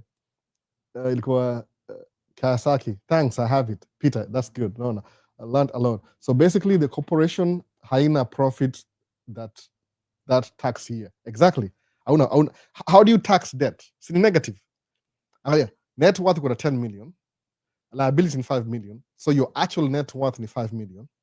Your 5 million ulijua ushambwa na accountant wako. By the way, unajua nini? Uli make 5 million last year. Oh really? Yeah. Unaka bank una borrow 1 million ya expenses by the way. Alafu una buy asset ingine ya 4 million. So at the end of the year, asset yake increase to 15, make 8. So what happens? You keep borrowing and buying and borrowing. And mwisho ni ile una dedi. But buying and borrowing. You buy something, you borrow money. You buy something, you borrow money. What do you borrow? Your expenses. Kwa nini? All the money you make every year utarudisha back to assets na deni. Naona? So your debt ina make wewe unakuwa poa. Ukisikia anybody else kama Grant Cardone akasema ati yeye afuati stories za Robert Kiyosaki because Robert Kiyosaki anadanganya watu. Akasema okay, I know. Akasema sijui story ya Robert Kiyosaki ni fake. Believe me, hata kama ni fake, by the way. Niza kama kweli kabisa. Hii story ina work. Naona? Hii story ina work kabisa. Na sijafika hiyo level ya kubuy assets that expensive, but ina work. Sababu kama ulipi ushuru every year, ni kama like you're postponing. Gavana ili allow. Si mimi nilimekiza rules ni gavana. Sababu kwa gavana iko based na watu. Na watu wangu wale wadosi kabisa in America ni kama 1%. Ama less than 1%. Now ndio benefit kwa hizi story. Unaona? So which means yet ni rocket science. Unaweza business yoyote hata kama ni YouTube ama tracking, uko na hiyo income ya 10,000 we build. Imagine uko na hiyo 700,000, hiyo nimesema saa ile unaisave tu mwenyewe. Kama ungebuy nayo assets na appreciate 5 years from now, na kuna track payment, haitakuwa 700,000, itakuwa maybe 1.5. Umeona? Juna appreciate kivingine. So hiyo ndio buy, borrow, die. Buy, borrow, die. You pate kudai, unaweka life insurance sasa. You buy, unaingia into si life insurance specifically, ile tu any life insurance term, hapana. Kuna moja itunga insurance contract. Ile you pay a premium every year to keep active. So kama una hiyo domo sana, you can borrow from the bank, alafu lipe insurance the whole year. So ni game moja, yani it looks unreal, but it's real. Umeona sasa? So mimi ndio goal yangu albo, how are you going to be 100 millionaire in the next 10 years? Ndio hiyo formula nimewapatia for free. Umeona? Ina make sense kwako? It doesn't make any sense. Your head is spinning maybe. Nishaiona already. Nishaiona kabisa. Nile tu implementation. Nimeanza baby steps sahi. Siko mbali sana, nimeanza baby steps. That's how you're going to be net worth itakuwa. Sababu it doesn't really matter what you're worth anyway. Sababu kama useme assets za 10 million already na liability yako ni 5 million, you still have 5 million. Alafu na borrow against your assets zako. Do you think you'll live uncomfortable life? Musa mangaje in my life hapa states, mu need 5 to 6,000 a month kukuwa comfortable. Suppose ni 5. Hii ni 60k a year. That's it. Kuishi tu comfortable, kulipa tu mortgage, standard middle class life. Bado naendesha Audi by the way. Audi ni gari expensive sana. Unaweza maintain tu. Suppose ume apply yako kidogo tu, useme maybe in 10k a month. Uko na 4,000 kucheza naye. Utakuwa samabani Kenya for 3 months, utaenda vacation hivi. At least uta travel quarterly every year na 10,000. If that's what really matters to you. If that's what Musa jina nani? Jina hii kitabu hii. Itanani mse huyu Remit Sethi. TikTok pole bana. I'll improve on my TikTok camera. But either words are opposite. No, kama mirror. I will teach you how to be rich. Sema aje, you'll enjoy your rich life. What's your rich life? Ni kutravel Ni kucheza golf Ni kucheza golf. Ni kununua Tatu City development it's up to you. No. But ile lazima uko na hiyo concept ile usemaje, acha nianzie mahali. Kwa sababu if something is growing on a daily basis, tell me how long it's going to take you before you mature. Even if you do nothing, once your idea, we watch it. Nika system. Hata si unaround sema tu I hired a CEO to help me with my issues. Ita work bado. No, I don't even know what's going to stop it. Ile how fast do you want to grow it? But ile kuvumilia in the beginning, ile sema hard in the beginning, easier later. It could be hard that hauna do. Sawa, that's a good example. Uta build over time. It could be hard that hauna ile mindset. You'll pay somebody to do it for you. Sawa. Alafu by 2-3 uta understand. It could be hard and it's stressful. Unafaa to do 80 hours a week. That's the only time you'll ever work 80 hours a week. Ushai build, utakuwa work 20 hours a week. Maybe hata ni masimu unapiga, ndio sijui nini. Unataka meeting ndio kulala huko hivyo. Unaona? So the last question ni kwa gani? Hii ndio story ya buy, borrow, die. Hello, when is DV opening? Oh, ilikuwa wapi hapa? Hapa. So DV siko sure kabisa, by the way, number 254. Siko sure kabisa. Wasema hiyo mambo ya $1 fee ku apply. It's like they're trying to kick people out, but I don't know. I wish I could get $1 nipatie kila mtu. But ni watu wengi kwa 1 million. I don't have the money. Chametua Kenya peke yake sijui. I don't know. Sina hiyo $1 though. Itakuwa wengi ta add up. But I wish I could try nipatie wase. Nasema tu ile proposal. Si ati kwa lazima. I could get in trouble for that. So ukisema unalipia kila mtu, how does one pay the $1? Itakuwa story kama watu mostly kwa gava au sema una attach kama credit card hivi ama utapewa sisi PayPal, they'll give you an option. PayPal is my electronic, maybe Kenya itakuwa M-Pesa, could be M-Pesa by the way, sababu M-Pesa ndio the itongaje ndio kama aitaje money man, nasa hiyo jina ile transactional company, itakuwa maybe M-Pesa, unasema M-Pesa mahali alafu wana receive alafu inafungua nini. I think so they'll figure something out.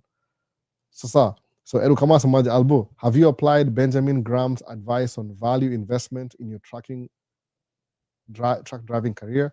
No, I haven't.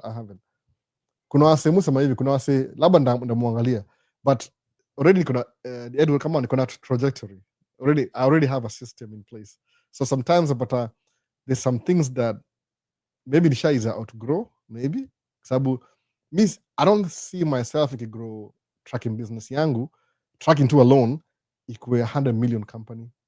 Naona kuna better things, siji kwa nini, just me maybe sioni kama itakuwa sustainable kudu tracking, ikona headaches, yani it involves too much hands-on.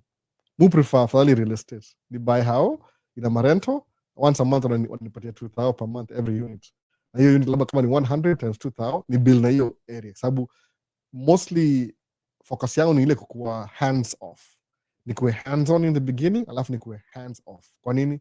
When you have more time to do, create system, suppose kuna investment ya real estate, uko na units, apartment building, tutangaje flats Kenya 100 units, rent ni 2,000 a month, in 200,000 a month, mortgage maybe ni 80,000, insurance ni 20,000, uko na liability ya 100,000 but uko na cash flow ya 100,000. That's much better for me could drive truck, kuwa na madere, kubuy mataya, kufuata gari na iko na more, inakuwa more, yani it takes up so much time and energy. So kama niko na 100,000 every month na sikuwa direct involved in your business, I can focus on creating another portfolio on this side, something new besides real estate. Maybe nifungue storage units, iko automated, niwachana hiyo, so kuna hapa maybe I could come back to tracking, but ama nifungue maybe an affordable truck repair shop, iweza kwa kitu poa, ama nauzia wasema tire ile, yani because I'm from the industry, I know the problems, naweza come back na solutions to the problem. Just mara mob soka na so many vendors auza matire, price ina vary, huyu ako cheap, huyu ako expensive, huyu ako even more expensive, huyu ako, so they don't open weekends, they don't open at night, so man, I mean what can you do to keep your truck running? Kama truck yangu nimekuwa 2 days out last week, sitiji kwa major deal, ilikuwa tu kitu moja, ilikuwa inasema my coolant level iko low, lakini nikiangalia coolant iko poa, haya check the sensor, sensor ni mbaya, replace filter ni mbaya. Why? Because I was buying time, nifike weekendi, ndio weekendi ni iko repaired. Kupiga simu, oh, we don't open on weekends, we only open from 7 mpaka 3, company moja, and this weekend we're already full. Sasa nangojea wiki mbili kweli? Huyu mwingine, we don't open at all weekend, tunafunga by Friday by 8, so hours reduce. So sema, man, what do I do? So kama ningekuwa na a franchise ya truck repair, alafu ni sign up na watu wale wako available 24/7, if something happens I can dispatch somebody aende repair truck ya mtu, ikuwe affordable, alafu I could do that maybe, but that needs a lot of resources na system here. I can do that, sababu ina keep what going. Maybe ni create a thing ile ina finance new truck drivers in the beginning, alafu nawapatia support to help them grow the business, alafu nawatrain, naona sasa kitu hiyo, alafu nawacha ile, yani you bring productive businessmen, kuliko kuambia wase kuja kufanya tracking, they have no clue what they are doing, wanaingia wana mess up, wana give up business that could have given them more wealth, alafu because of their experiences they never do it again. Mwanevo, I can do that, more time to do that, kama nisha invest na hizi vitu zingine zina work out, easier to invest. Mbona sasa, so kisema Benjamin Graham naweza muangalia ndio, but I don't think nataka kufocus on tracking that much hivyo. Naona kama mambo ya truck wash, niko na mahali wasio wanawasha ma truck 24/7, napatia wase job, wanakamuka hivyo, kubia na contractor anakam, tuna share profits, mimi na create hiyo opportunity the way ni franchising ile McDonald's kila kitu, alafu na keep track, unajua kuna ile ethics, kuna ile culture, usi street truck driver, sababu unaona kama truck drivers are very neglected kwa economy, na wakistrike wote leo everything stops. Tunakuwa exploited, manipulated na hizi mabroka na manini. So if I'm gonna come back and change your system, that's what I would do. But here I need to establish this go easier to run baadaye. So when was that? Because it's based on the taxes angle. If it won't work in 2025, Harry is there and anyway to do one-on-one Zoom call. I don't know what that is, Harry. But so basically the corporations are in a profit that year. Yeah. Is the interest on loans less than the taxes? The interest could be maybe 10%, but still you need liability. If you're paying, come in, suppose move for the evening. I've been paying 3,300 on my truck since 2020. Ilikuwa nilinunua 224,000. Sawa. Deka 50 something, 53,000 down. So I think ilibaki ni something 160, 160, 170 kitu hiyo. So I'm making my last payment this month. Boom, nimalizana nayo. Meaning kwa the same trajectory kwenda mbele, do you know what I'm thinking by the way? Next year nanunua truck ingine ya deni tena. Because now I'm going to have too much income na ilipia taxes. Ukilipa taxes is like it's gone, ni liability. Afadhali invest back to your business, reduce ile tax bracket, hata nikilipa itakuwa ya truck mpya ama paid off, juu ndakuwa na more income anyway. So your more income na invest na truck ingine. Possibly kama ningekuwa tipia wife amepay off gari yake ninge truck mbili at the same time. But we'll figure it out. We'll get to that bridge when we need to cross that bridge. Lakini ni hivyo sasa, unaget ile unaangalia ni calculations zako by the way. If you're thinking like that, by the way, you're on the right track. Ile sema, is the interest on loan less than the taxes? Unaangalia unasema, you will know. I can't even answer that question. Or either. That means you're thinking. So the fact that you're thinking, that's a really good thing. Sababu already kuna hiyo a good question, you will see the numbers on your spreadsheets.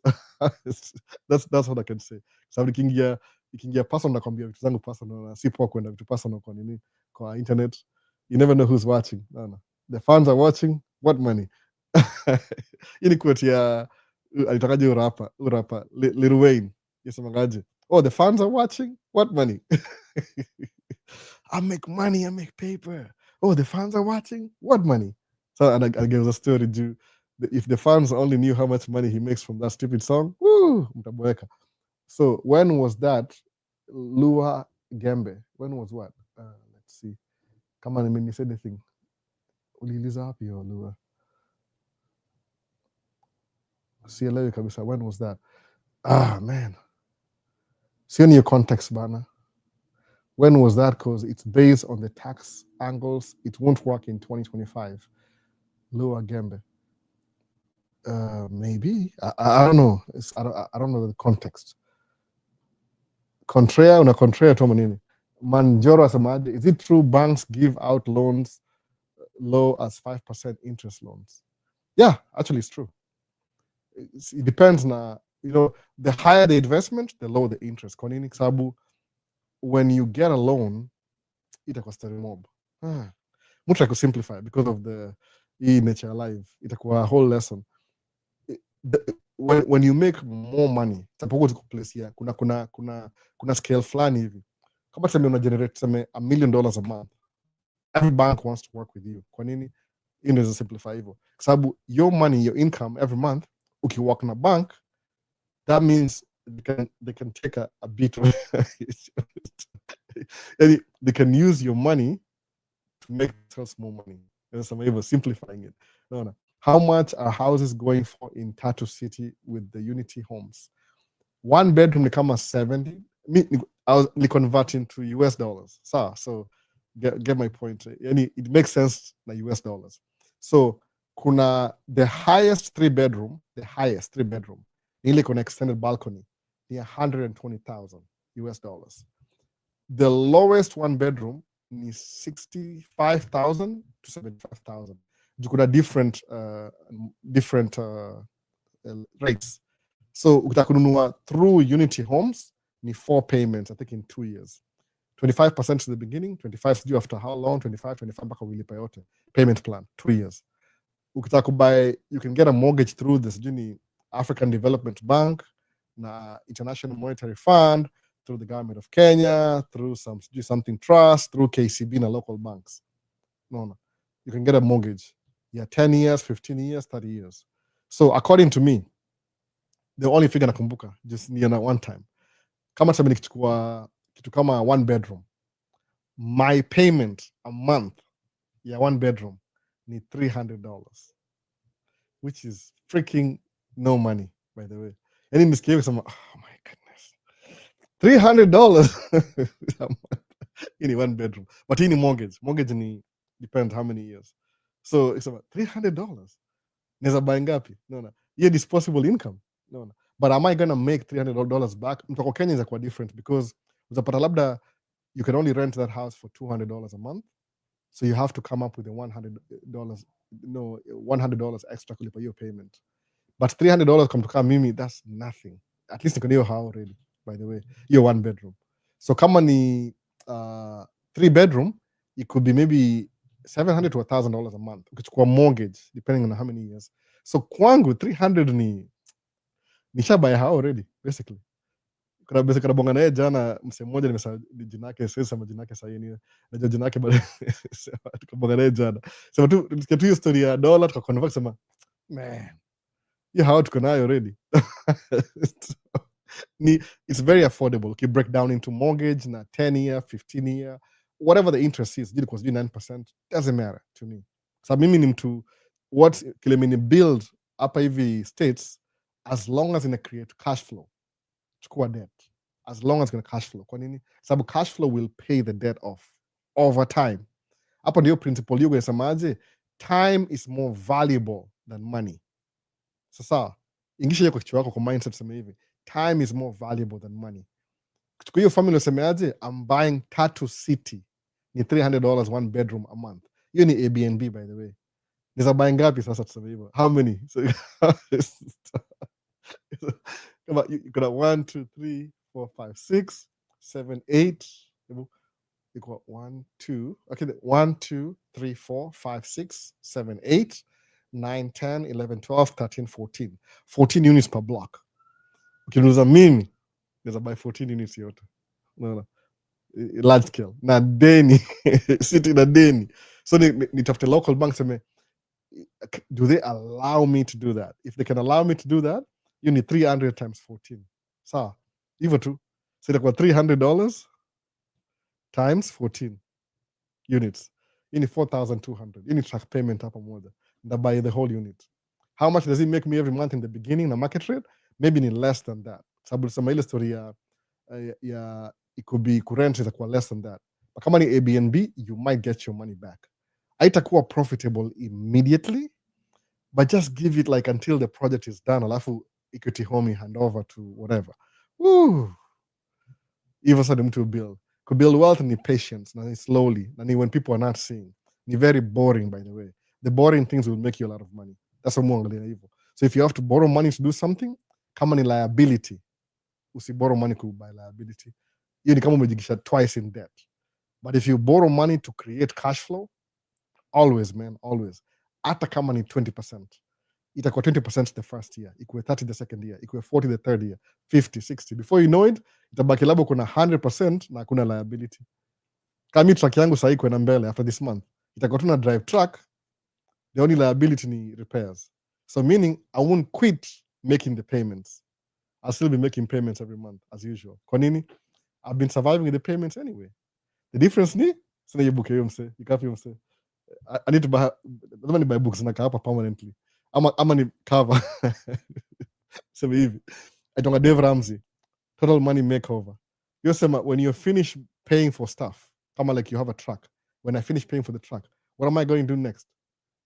I keep making the payments, loan payment, but not to the bank anymore, to myself.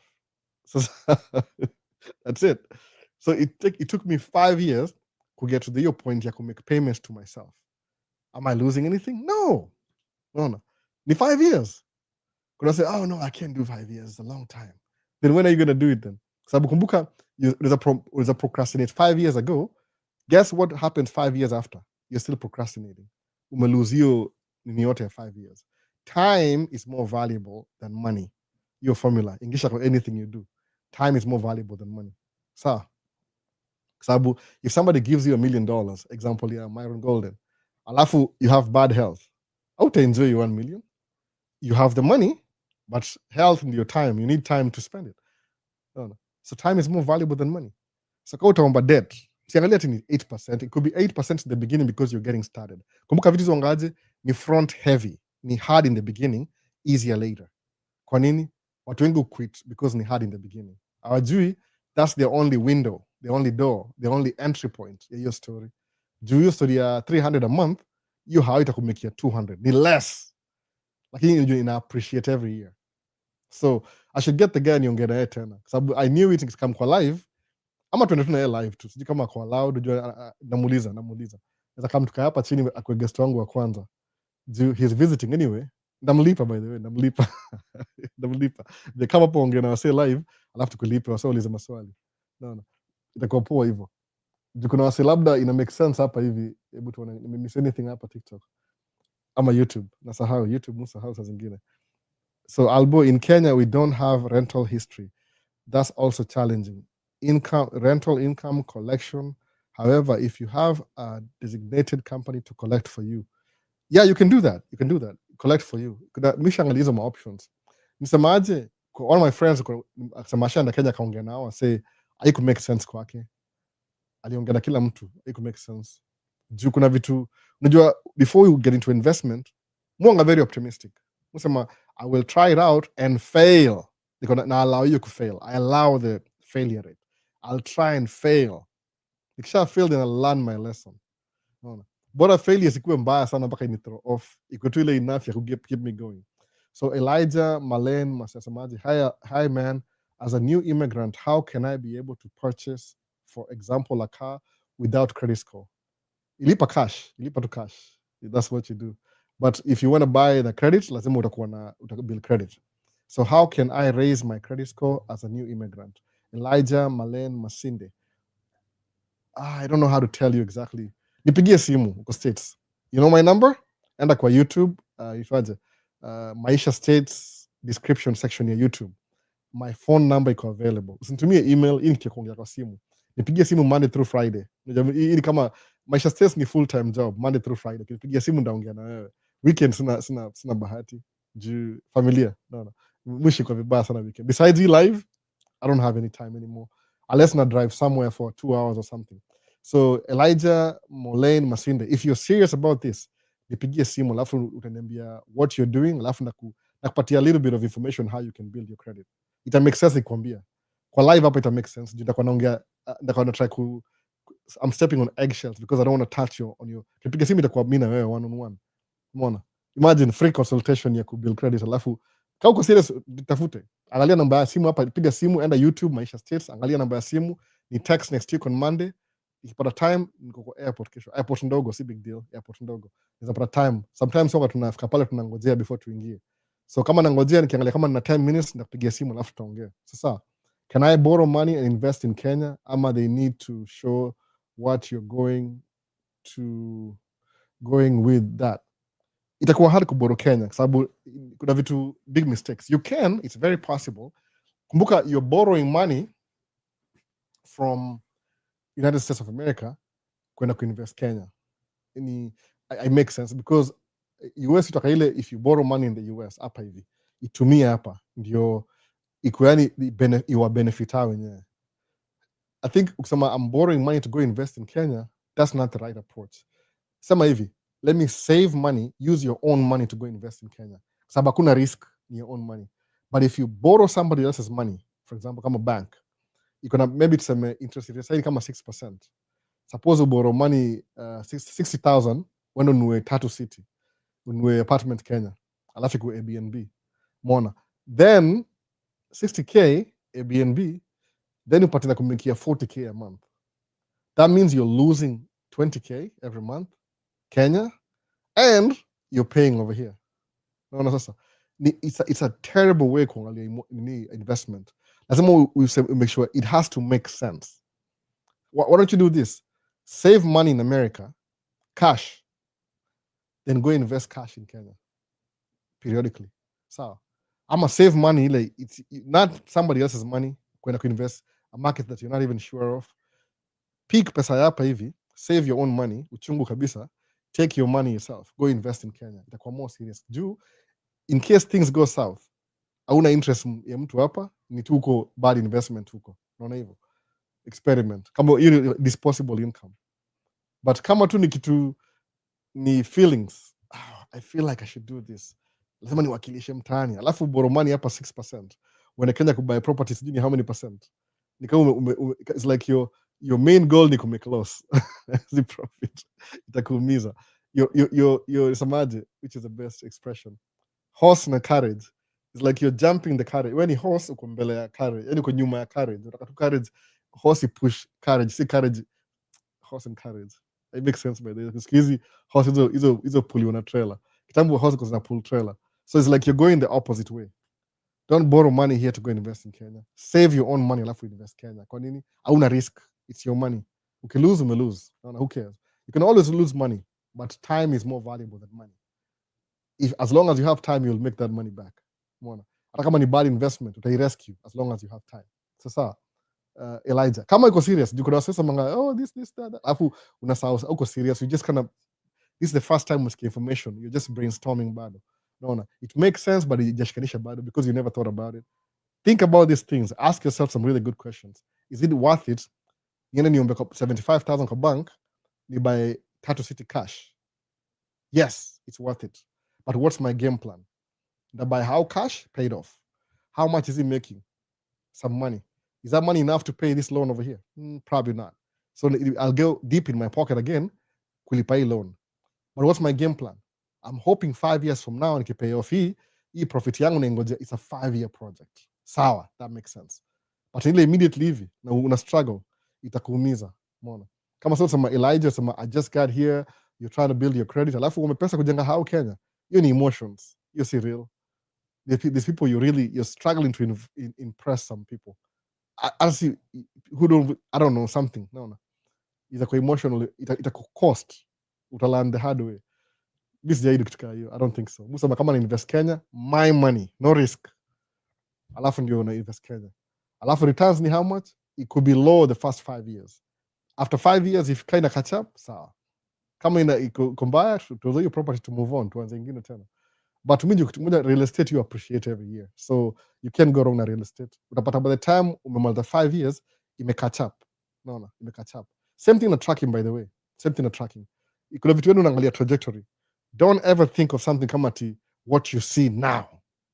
Nazambia mse, niaje? Cliff ako nini? Cliff. And you Cliff hapa hivi akasema kwa states Cliff. Aseme Albo Kenya we have a rental history. So Cliff songejo Cliff ashakuja hapa ninge tracking school. So Cliff amweaje? Albo ni mamaza license na nge future Cliff. Hope ana take notes. Siko back Cliff asema you're going to tracking school. So umeingia tracking school, umpata license na deni. Okay, doesn't matter. 4,000, 6,000 deni.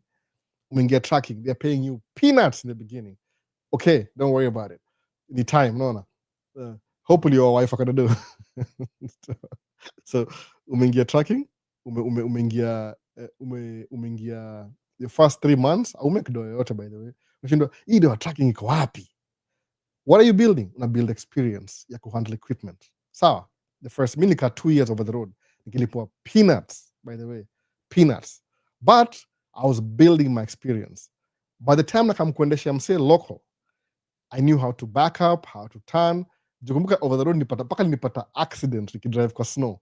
Ilikuwa black ice. Nikaski nikapata jackknife. All that stuff happened. Nikalan kuheshimu truck na barabara na weather. I learned that. Nikidrive PA nikipanda mamlima na kuna snow inamwagika. I learned how to drive the truck physically. Kukam home ilikuwa kama a walk in the park. Kwa nini? I've been there, done that. Useme wacha nibachukue loan. Example, truck yangu sasa. Hii inaambia tu real life. Cliff. Nimebuy truck 224,000. 2020, October 2020. Actually ni August. Ni ile tu truck wasn't ready for a month. Niko na check August, kakanaye September. Nikapatia check October in the beginning. Nikapick truck October 2nd. 2020. Sawa. Payment yangu ilikuwa 3,200 and something. So 3,300 approximately. Sawa. So that doesn't be exactly how much I paid. So imekuwa 60 months, nalipa 3,300 times 60 months. Sawa, which means I'm almost paying 200,000. Down payment yangu ilikuwa 53,000. Unaona? Plus 53,000. Ama tuseme 54. Sawa. So all together truck yangu ile nimebuy 5 years ago, all together hiyo truck, everything together ni 251,000 nimespend. Ile ni cost ya equipment plus interest. Sawa. 5 years ago. So sawa. Okay, another fact ni hivi. Nikibuy hiyo truck in the beginning, payment ilikuwa the same ijai change for 5 years, but we were getting paid less than what you're paid right now. Ilikuwa 105 an hour. 2 years in ika increase to 125. Kwa nini? Catch up na inflation. So the first 2 years it was really hard making the payments. Sababu ukiangalia 105, angalia 105 times 10 hours a day, you do 1,050. Okay, nasema tu ni 1,050, si ati ni madharau, but ni 1,050. 125, angalia 125, wewe kata 125 times 10 ni 1,250. So niko na $200 extra just from the increase. Na hii ni hourly. So every hour after 2 years in niko na 200 extra. It adds up. So angalia hivi, uko na 1,050 times 6 ni 6,000. Times 5 ni 5,000. So I was making 20,000 something a month. 125, I'm making 25 a month. You hear $200 increase. What about the truck payment? Haikuwa change, ilikuwa the same. Sahii nasikia proposal next year because of tariffs na kuadjust kila kitu, tutaingia kwa 135 an hour. Na truck iko paid off. Mbona sasa? So ilianza very low in the beginning. Over time, ile payment ile ya truck inakuwa insignificant. Eventually ina drop off. Mbona sasa? So imagine my first 2 years I was paying ilikuwa chungu kulipa 3,300. After that ikakuwa slightly easier. After 5 years, man. So angalia 135 times 10, 1,350 a day, times 5, angalia 6,750, times 4 a month, you need 27,000, times 10 a month, no, 270,000 na sina payment ya truck. So what just happened? So which means nalipa taxes 270,000, 10 months of work. Na truck ni how much size nauzo cash? So basically, E135 trucks nauzo karibu 260 sahi, 260 plus tax. So maybe ni 300,000. So in the beginning, it looks like you're losing because your truck is going to be worth more than what you're making. But the more you get closer to the paid off truck, liability na assets na increase, liability na reduce. Mbona sasa? So you'll be a fool ukiavoid kununua truck because you think you're going to lose money in the beginning. Unaangalia 1 year, ujaangalia 5 year inakuaje. Sasa. So that's the whole thing, by the way. Kuwa very careful na hii story. Usidismiss kitu because it looks like it's hard in the beginning. Tatu is expensive in the beginning, first 2 years hivi. Mimi nishalala, naambia tu example yangu, by the way.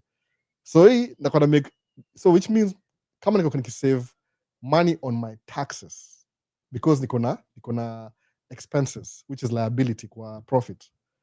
What am I going to do next year? I have room to accumulate more liability through an asset. That makes sense. Kwa nini? I'll buy another truck.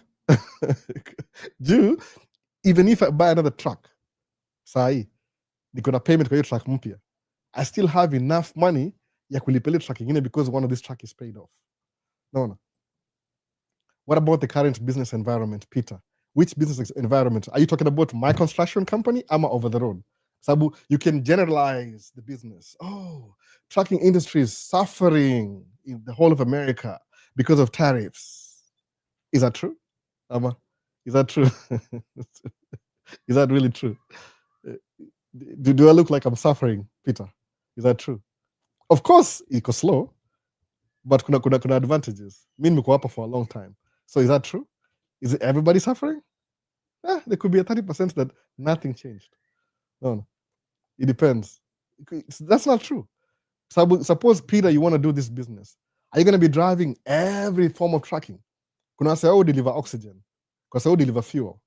Nothing changes in the fuel. fuel ni recession proof.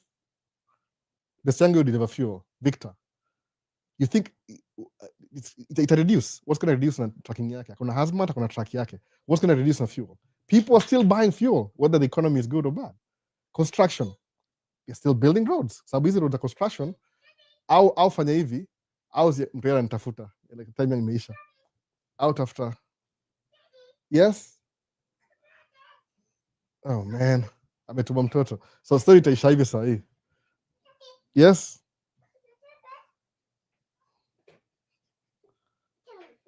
So ndamaza live wase, naona. 10 minutes. 10 minutes. If I turn my back on her for 1 second, yeah. Give me 5 minutes to just wrap up. 5 minutes to wrap up. 5 minutes. She's messing up my cameras. 5 minutes. 5 minutes. 5 minutes. Hi. 5 minutes. Yeah, it's almost 2 hours. 5 minutes. Let me wrap up. I'm in the middle. Here.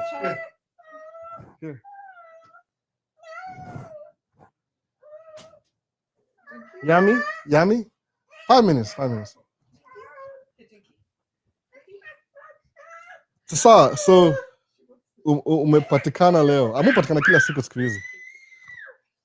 So nimemaza live sasa. So Peter, everything. Oh, thanks. It's a cute baby. Somebody says she's a cute baby. So namaza live ni hivi, usikia industry na safa, usifuate idea ya wasee semeaje the economy is bad, uangalie kama because generally speaking everything iko mbaya, ina apply everywhere across the board. Hapana, kuna business fulani hizo waga recession proof. Kama watu wa rifa, wale wako kuna rifa, wako na account, they are making the same amount of money, nothing ina interrupt you. So ni ile Peter, kama unaingia tracking, hautakuwa, you won't be doing all types of tracking. Utapick moja tu, you can only do one.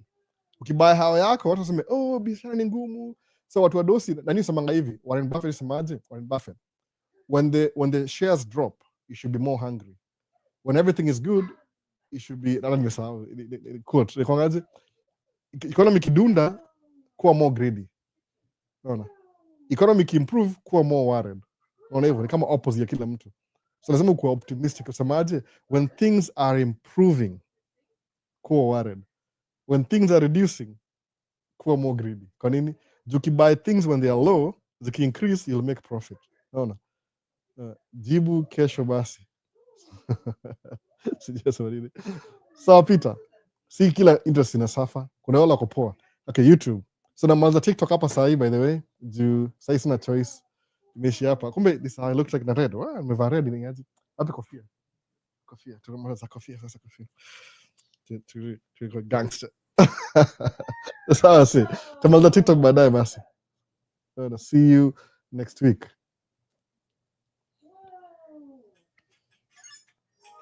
Turudi kwa nini YouTube. Mercedes-Benz S550 eSports 1000 horsepower. Virox, are you dreaming? No. Ibrahim Onami YouTube yake ni gani? Iko huku US. Sijui kalibalisha jina. Huku US. Iko hivyo. Huku US. Alafu timekeeper ameingia.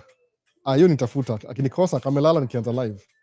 Sawa basi, leo itabidi umemaliza hapo. Kabisa usikii, itabidi. Nimesema 5 minutes or 5 minutes exactly. So thanks for the info brother, much appreciated. Nini ninapita kelele hapa?